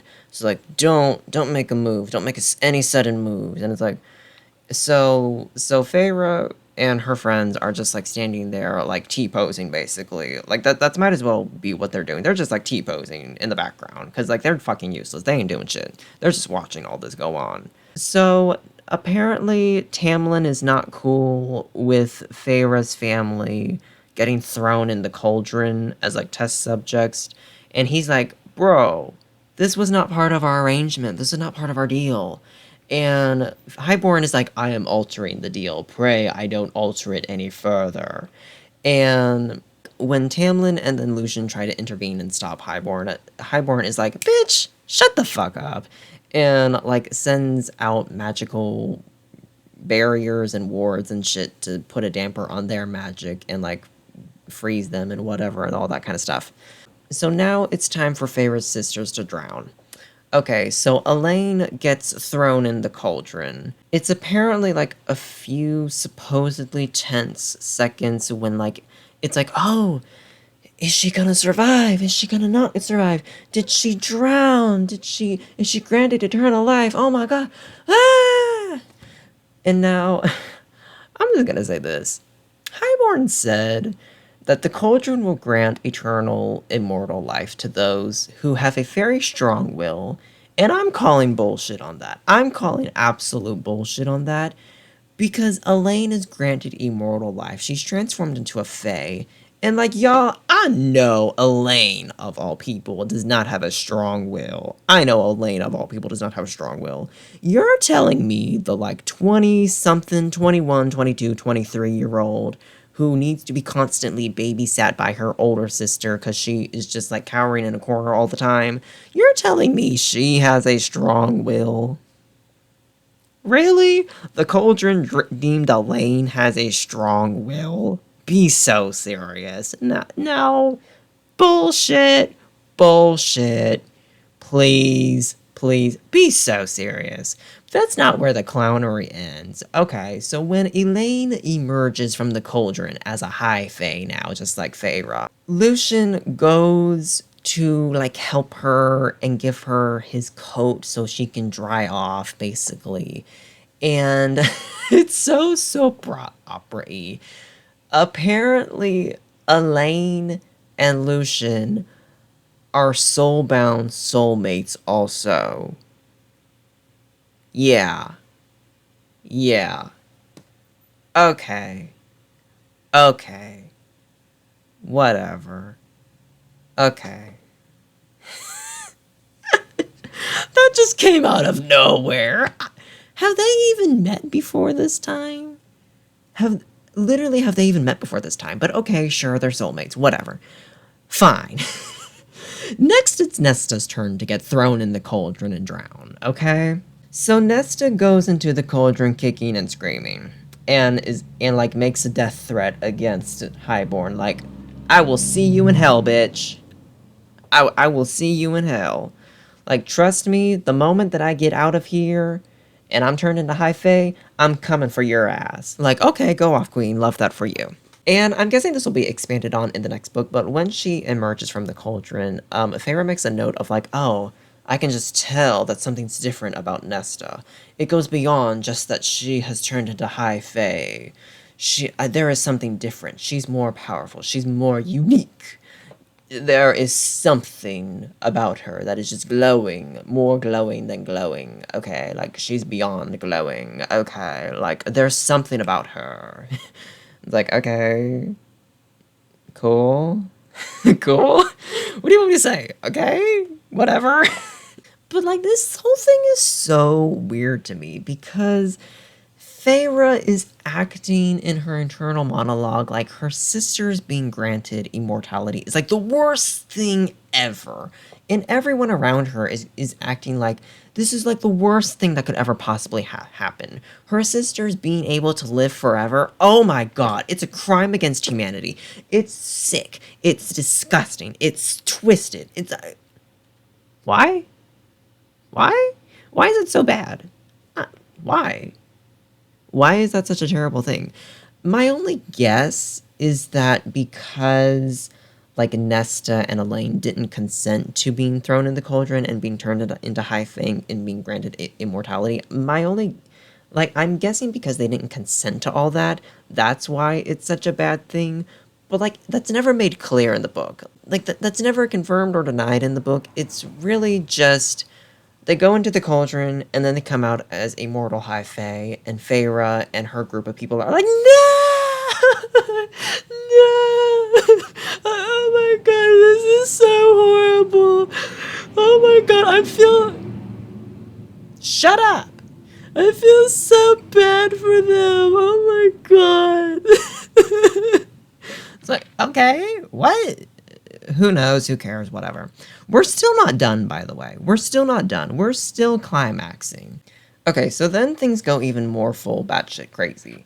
And like Sarah J. Maas is like, okay, it's time to give my main character some agency. Again, it's time to return some agency to my main character.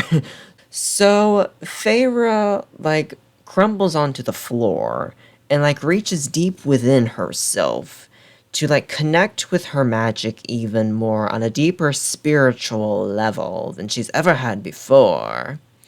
And like is able to like break through the mental chains that held her back from Highborn. Like she's like glowing bright white light across the room, and everyone is just like looking at her like, oh, she's so beautiful.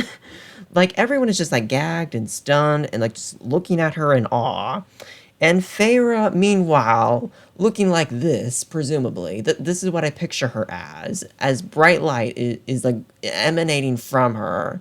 She's using her magic to search Highborn's palace for all of the wards gatekeeping her friend's magic, and it's like secretly, slyly, low-keyly disabling the wards all across Highborn's house without him knowing or anyone else knowing. And when she's done with that, she like curls back in on herself, and now all of her friends can use their magic once again. So she curls back in on herself, and then she emerges and is like, and like starts pretending that she was under a spell cast by Rhysand, and starts pretending to be like, oh my god, I broke free from his curse. Oh, fuck you, Rhysand. Tamlin, darling, take me back. So she's like pretending to go back with Tamlin and like want to be in his good graces again, right? Interesting development. Okay. And then like she's sending signals with her eyes, communicating with her eyes, you know, to her friends like, hey, read my eyes, read my expression, okay? I'm sending you Morse code with my blinking, okay? I broke through with the wards, okay? Like, y'all can use your magic now. You know, go get my sisters out of here. Go escape. I'm gonna sacrifice myself and distract them all, okay? You know, are you reading what's in my eyes? Are you reading my facial expression? Okay. And somehow they understand exactly perfectly what she's saying. And so Feyre, to sell this little act that she's putting on even more, goes to Highborn and is like, please break the bond between me and Rhysand. And so he breaks a bond between them. He breaks the original, like, you know, she has to spend a week with him every other month thing bond that they had. He breaks that bond because the mating bond can't be broken. The actual mating bond can't be broken. And everyone's too fucking stupid, apparently, to realize that. All the villains in this are too fucking stupid. Even Tamlin, who should know about this, are too fucking stupid to know that you can't break the mating bond between them. But she puts on an act like, yes, please break the mating bond. Yes, oh my god, I'm so thankful that the mating bond has been broken now. Great, I want to be with Tamlin now. Oh, he's my one true love. And like her friends use this distraction, grab Azriel and Cassian and grab Feyre's sisters and then like teleport out of the castle to safety. And like all the villains, Highborn and Tamlin and Lucian and that Jurian guy who's in the corner is standing, not doing anything, they're all gagged. They're like, oh, what? No! Those meddling kids got away! And meanwhile, the mortal queens are just like, okay, can we be granted immortal life now? Like, we saw what it did for those two peasant girls. Can we be granted immortal life now?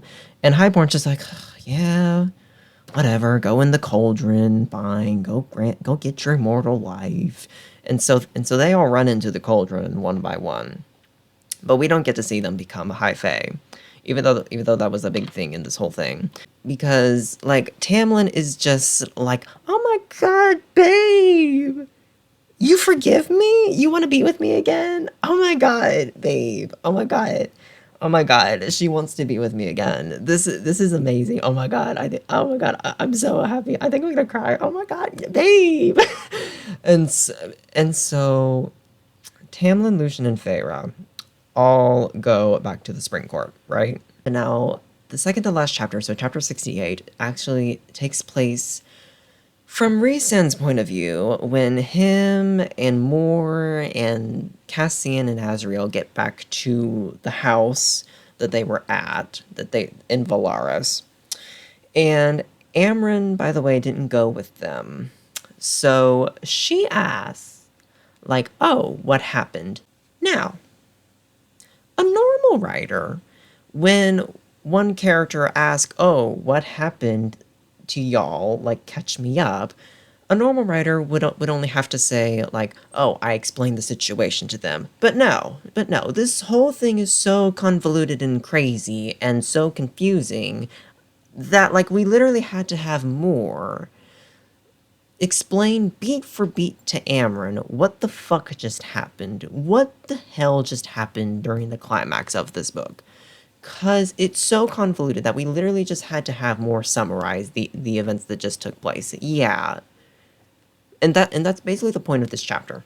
Apparently, like, Rhysand and Feyre, like, secretly got married the night before, so now, yeah, and, like, they perfectly understand that like, she is going to be a spy for them and, like, invade the Spring Court and, like, use the mating bond between her and Rhysand to, like, feed information to the Night Court about what's going on in the Spring Court and about the Spring Court's alliance with Highborn and all that, which is actually pretty smart. But at this point in the book, I was just so fucking tired and so fucking fed up about everything that was going on. I was just like, I do not care. Just get me to the end. Get me to the end. But we're almost there. We're almost there.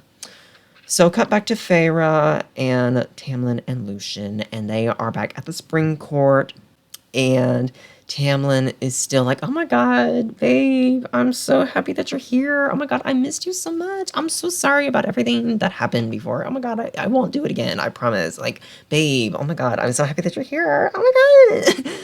And Feyre is still in her little act, you know, her being a spy and all, girl boss. And she's like, oh my god, babe, I'm so, yeah, I want to be with you too. Like, this is so great. And Tamlin is so down bad that he forgets to be sexist. And when Feyre is like, oh my god, you know, wait, hold on, wait, actually, like, I really have some great information on the Night Court. And yeah, I mean, like, I could really be, like, helpful. Like, I would really like to be included in, like, y'all's war planning strategies and meetings and stuff. So, like, could I be a part of that? And Tamlin is like, you know what? Yeah, you know what? You can. Yeah, I'll let you be part of my council. And she's like, yeah, bitch, you will.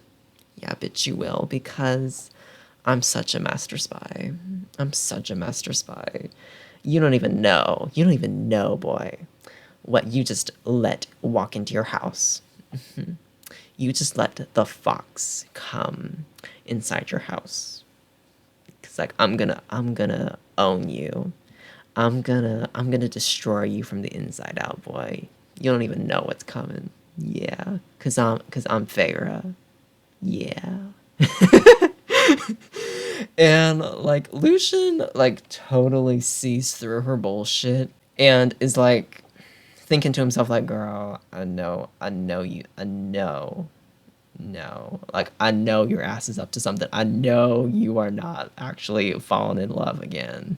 No, I know your ass is fucking lying. But, like, Lucian is not gonna say anything. He's just gonna keep his suspicions to himself, because he really wants Elaine now that he knows that that she is his mate, soul bonded mate, and Feyre is his best chance of finding out where she is.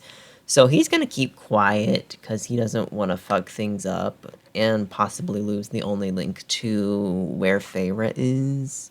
Where Elaine is. So yeah. But, like, that's the end. That's where the book ends, with Feyre becoming a Night Court spy and infiltrating the Spring Court. Which, girl boss of her, girl boss of her. I support that. Like, that's actually kind of cool. And I would be interested in seeing how that plays a role in the next book. Like, that sounds pretty cool. That sounds pretty interesting. Can I just ask one thing also?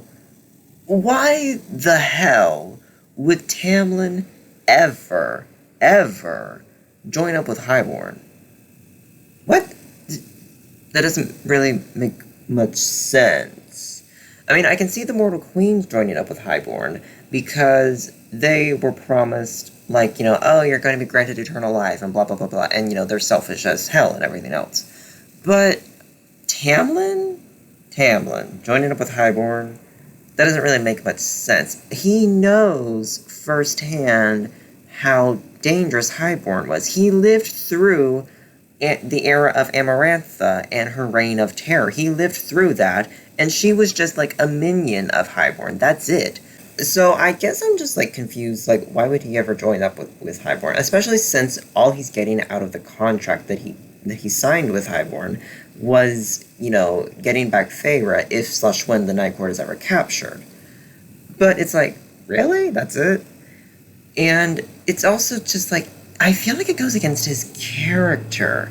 Because the only way that this could work is if Tamlin is just so cowardly and scared of Highborn that he's just like, hey, war is coming. I might as well just, join you so I can be, safe and protected during the whole thing. Like, I don't want to be on your bad side, dude. Like, but then that doesn't make sense with Tamlin either, because his whole thing, a major part of his personality and character is about, how he's so protective and, protecting. He's a protector, blah, blah, blah, blah, blah. Like, Feyre says so many times that all he wants to do is just protect his kingdom, protect the people around him, protect her, blah, blah, blah. Even if he goes about it in very, very toxic ways, in very abusive ways, such as, putting up the barrier and keeping her locked in the house all the time, to him, it's still like, oh, I'm protecting you because there are dangerous things out here, and I don't want you to, possibly have to be kidnapped or scarred or killed by anything out here, so I'm going to keep you over here where I can keep you safe and keep you protected. That's his logic at all times. Now, obviously, yes, it's very toxic most of the time, especially with the way he treats Feyre, but that's still his logic. He's still very much like, I need to be the brave one, I need to be the leader, I need to stand up for my people and protect them.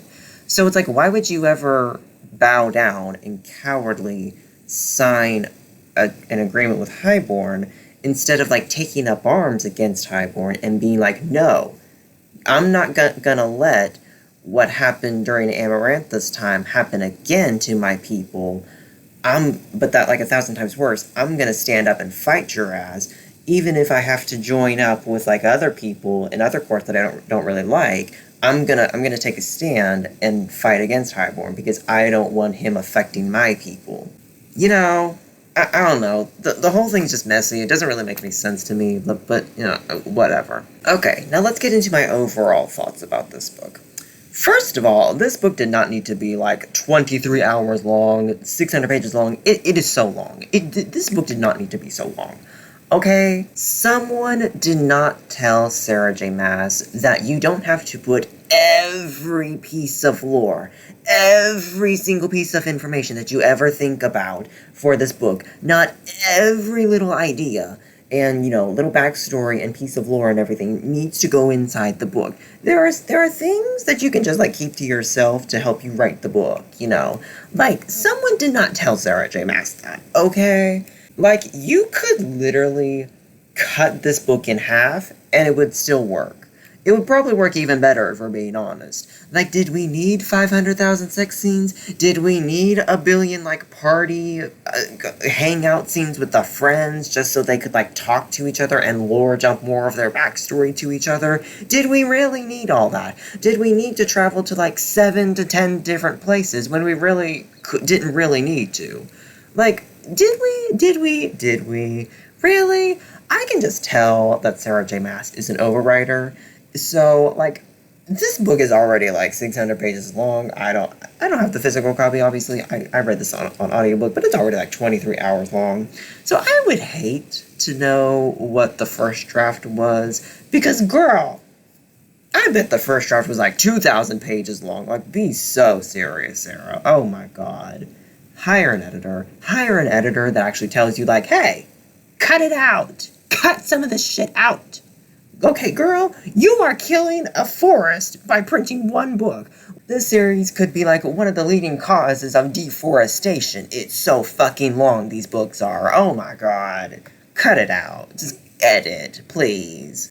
And, like, yes, there were times when I was like, ooh, this is interesting. Ooh, this is interesting. Oh, I find this interesting. Blah, blah, blah, blah, blah. But there were also so many times when I was just, like, just bored or confused or, like, just not really understanding what was going on, or just like, oh my god, can we please move on? Or, oh my god, this goes on and on and on and on and on. And it's just, oh my god. God bless the wiki writers, because, like, I don't know how y'all can keep all this shit straight about this series to, like, write the wikis about this. God bless y'all. And the plot was not it. Okay, the plot was not it, the characters are not it, the magic system is not it. None of it is giving, okay? We do get some, like, interesting world expansions, that's good. But it's also like, the world still feels very empty to me. Like, there are 7 courts in Prithian, but we've only seen 3. And we're going into the final book. What? Okay. I guess. And also, we really haven't really seen anything of the mortal realm besides, like, Feyre's village and mainly just her family house.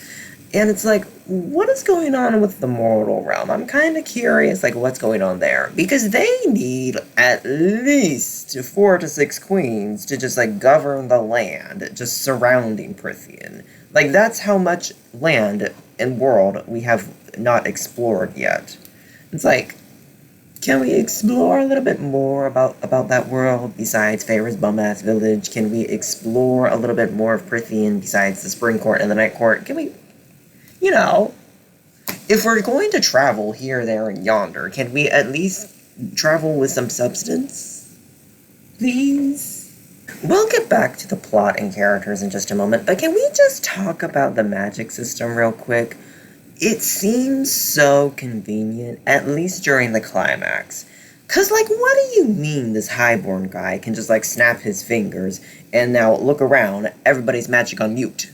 Like, what do you mean? What do you mean? What do you mean? What do you mean? Like, Mr. Oh, I'm the most powerful High Lord to ever exist, and Miss Oh, I have magic from all 7 High Lords, Feyre, are just completely useless the entire time? And, like, all of their friends are useless the entire time? Really? Really? Really? And they can't, like, do anything. They can't fight back. They can't do anything. They just have to sit there and watch as, like, Nesta and Elaine get thrown into the cauldron and, like, all this shit happens with, like, Tamlin and the queens and whatever, blah, blah, blah, blah, blah. They just have to sit there and watch it. But then, oh, suddenly, when like, right after all of that happens, conveniently Feyre can just, like, suddenly reach deep down inside of her and be like, I'm going to break free and use my magic again. It's like, okay. Sure. Okay. Like, oh my gosh. Like, yes, let's take away the character's agency from all of them when we need to, and then conveniently when we need them to do something, we're just going to give them back their agency right at that moment. Like, okay, please, Sarah J. Maas, please spare me, okay? Okay, let's focus on the romance side of things real quick, because, like, the romance is supposed to be, like, the main selling point of the series. And now, I don't want to yuck anyone's yum, but, like, y'all need better taste. Y'all need better taste. Rhysand and Feyre are so boring. Oh my god, they are so boring. And they try way too hard to be hot. Oh my god. Like, the only thing hot about these two is when Feyre starts using fire magic. That's it. That is literally the only time when these two fit any and all definition of the word hot. Okay? I don't know what to tell you. And, like, these two are so unclassy. Oh my god, they go at it like ravenous dogs all the time throughout this book. Oh my god, when they were, like, groping each other at the night court with everyone watching, that scene just made me want to puke, honestly. Like, no! No! No! And then them at the vacation house going at it nonstop for days?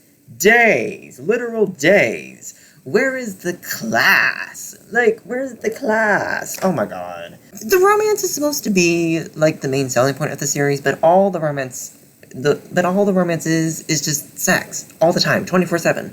Like, where's the, like, cute little dates? Where's the wholesome moments? Where's the, like, affectionate small moments? Where's the, like, sarcastic comments that aren't followed up by something dirty? Just where's the cute little stuff that isn't, doesn't directly lead to sex all the fucking time? Oh my god.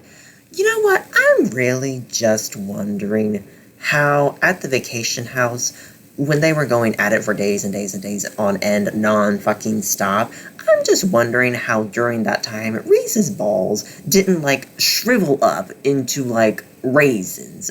Like, how is there anything left inside of him? Please be serious. Now, to be fair, and to, like, try to dodge the heterophobic allegations, honey, I will say that, like, maybe the stuff could have worked. Maybe the stuff could have worked. If, like, it was written by someone else, like, literally anybody else. Maybe to be fair, the writing style just wasn't vibing with me. Maybe that's it. Because, like, okay, I can get down with some cringy straight behavior at times. Like, I liked the love hypothesis. Like, I liked the sex scene in that one. That one was kind of hot for me. Yes, the Raylo fanfic where he shoves her whole titty into his mouth. Sue me.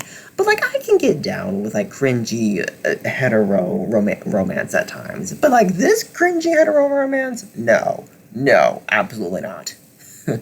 Can I also just talk about how, like, them getting married? Like, them getting married, I know it's supposed to be sweet, but, like, it wasn't really sweet for me. It was kind of creepy, and it kind of tied back into, like, me thinking Rhysand is just, like, a creepy, obsessed stalker.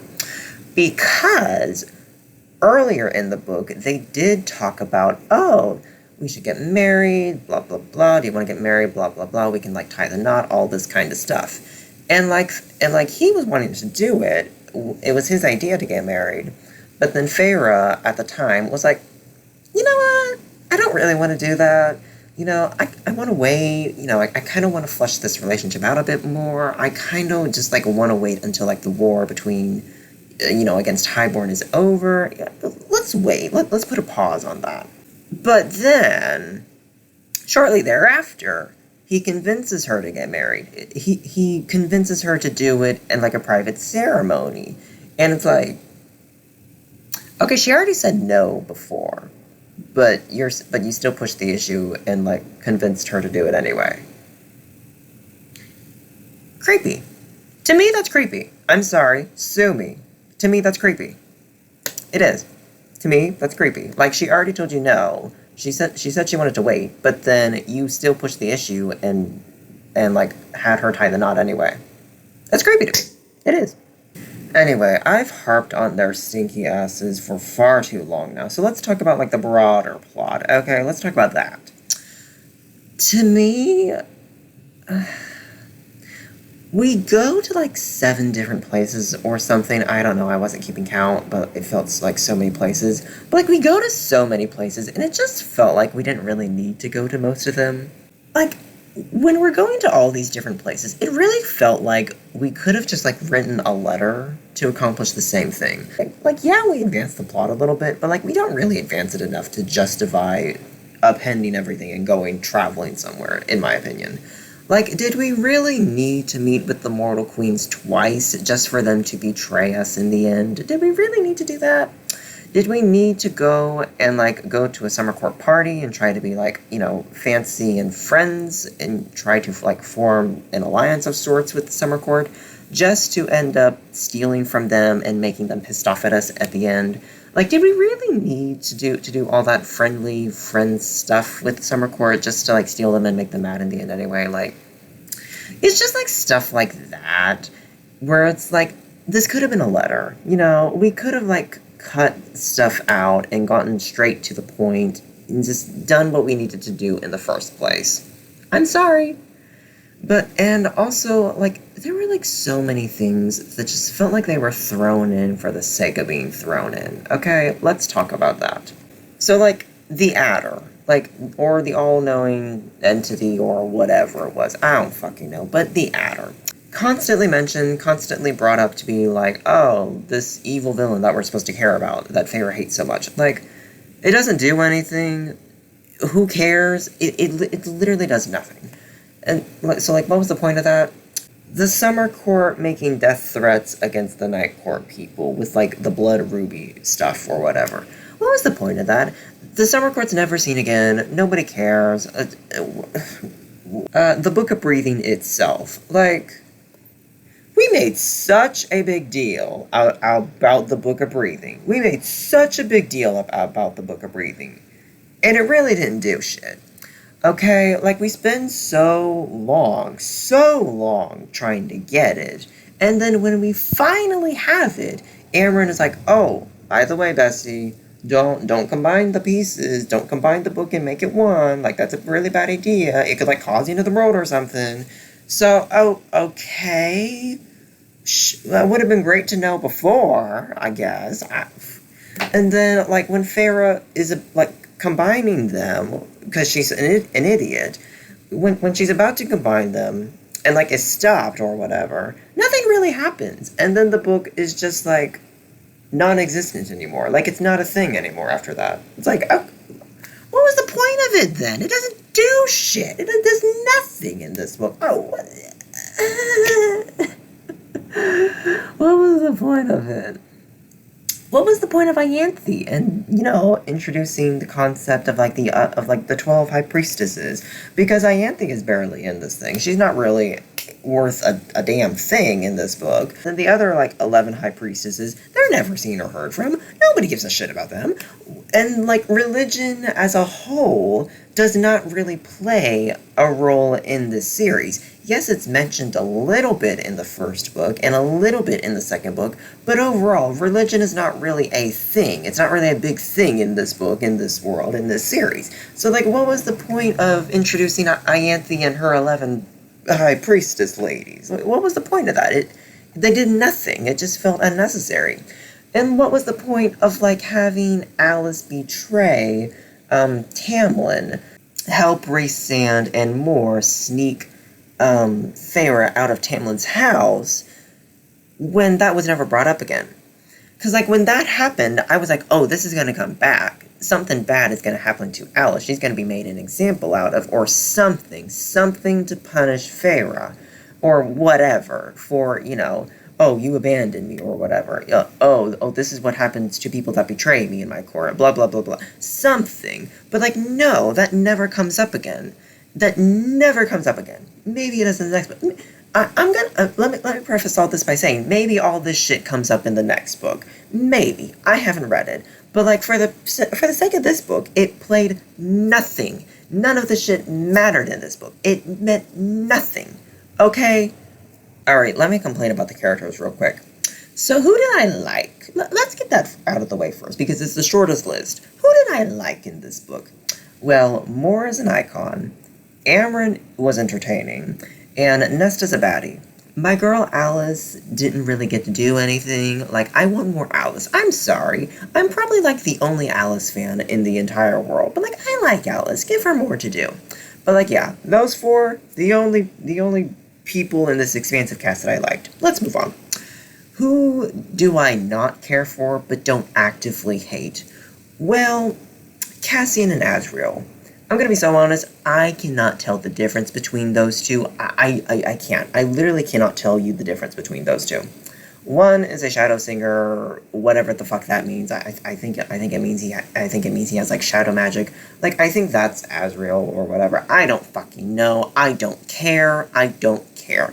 They are so you their role in this book is like you can't have one without the other. We get like expansive lordoms for them just like everyone else in the friend group. But it's like I could not tell you the difference between Cassian and Azriel. I could not, you gun to my head, I could not tell you a damn thing that is different about them. And Elaine. Elaine. What do you want me to say about Elaine? Just like in the last book, Elaine stands in a corner converting oxygen into carbon dioxide. Like, what do you want me to say about Elaine? She's boring. She does nothing. Okay, I can't like her because she's boring, but I can't hate her because there's nothing to hate. She's boring.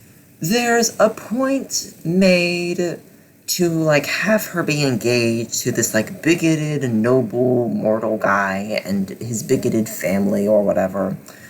But like, is that really gonna mean anything now? Is that really gonna amount to anything? Especially since she's like high fae, but like, and she's like here in Prithian now. Like, is that really gonna amount to anything? Probably not. It's probably not gonna get a satisfying ending of sorts. Like, we never even meet the guy. You know, we don't even meet her fiance or anything about him. Like, who cares? Who cares? Who cares about Elaine? Please tell me. Elaine stands, rise up. I don't see any with me, okay? There's no Elaine stands here. Nobody gives a fuck about Elaine. And if you do, why? Why? Please tell me why. I'm genuinely curious. Like, what is there to like about her? Or dislike about her? Or anything? What is there to feel about her? She's so boring. So are Cassian and Azriel. These three are just so fucking boring. There's nothing to them. I don't understand how anyone could like or dislike them, because there's nothing to them, okay? Sorry. Not sorry. Okay, and who do I hate? Who do I hate? Well, you're supposed to hate Highborn and the Mortal Queens, but honestly, I really just don't care about them. I'm sorry, I don't. I don't care about them. Honestly, if they had killed Feyre, I would have been on their side, honestly. Like, I would be finally! Yes, kill her. Kill Rhysand, kill Tamlin, kill everyone else in this book. I will fully support y'all at that point. Like, I don't care. I don't care. I don't care about them. But, Lucian. Lucian did disappoint me in this book, because I really did like Lucian in the last book. Like, he was tolerable enough in the last book to where I was like, okay, yeah, I like you. Whereas in this book, he is an enabler to Tamlin and Tamlin's abuse. So it's like, yeah, no, fuck you. Fuck you, Lucian. Sorry, not sorry. Also, can I just say real quick, Sarah J. Maas, you pulled that, Lucian and Elaine are soul-bounded soulmates. You pulled that out of your ass. You know you did. You did. You know damn well Lucian is thirsting die hard for Tamlin. You know Lucian wants Tamlin. I'm sorry. It is so obvious that Lucian is down bad and has feelings for Tamlin. Lucian wants some high lord dick. He does. Let's just be honest about it. That whole thing about him and Elaine being soulmates, that was just pulled out of thin air. Let's be honest about it, okay? And then as for Tamlin himself, what do you want me to say? He's an abusive, sexist monster. Period. End of discussion. Nobody likes him after this book. Let's just be honest about it. Like, there is an attempt to make a point to where, like, you know, he is also dealing with immense trauma from Amarantha, and he's just coping with that trauma in very unhealthy and toxic ways that abuse people around him. There is an attempt to have that point be made, and it would have kind of been more interesting if that had been, you know, explored a little bit more, just a little bit more. But ultimately, that doesn't change the fact that he's evil, that he's a monster, right? Period. End of discussion. Having said that, I do personally think the only reason Sarah went so hard in making Tamlin a monster in this book that we all universally hate I think the only reason she went so hard on doing that was to make it easier to justify Feyre and Rhysand getting together, and so by the end of this book, like, no one would be sad about Feyre and Tamlin not getting together, and no one would ship them together any longer. That's personally what I think. I think Sarah just wanted to flip the love triangle and make it, and, like, not have to deal with people being mad at her about, you know, the original ship not happening anymore. Personally, that's just what I think. And I think I've talked about Rhysand and Feyre enough at this point. I do. Even I'm tired of hearing me talk about them. What is there more to say about them? He's an asshole that keeps secrets and gives stalker energy to me. And she's just whiny, dumb, and annoying also. They're both equally annoying. They deserve each other. You know, they're both stupid. They're both annoying. Have at it with each other. There. What more is there to say after that? To summarize, I hated this book. I hated everything about this book. Okay, this book gets a 1 out of 5 stars from me. And will I be reading the next books in the series? Will I be finishing the main trilogy? No. Like, the only way that I would read the next books in this series is if, like, this video blows up, basically.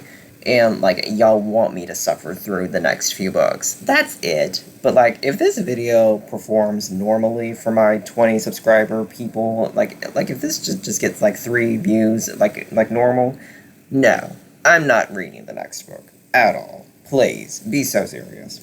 Anyway, after all of that, that's it from me. If you enjoyed this video, then please give it a like and subscribe to this channel if you want to see more videos from me.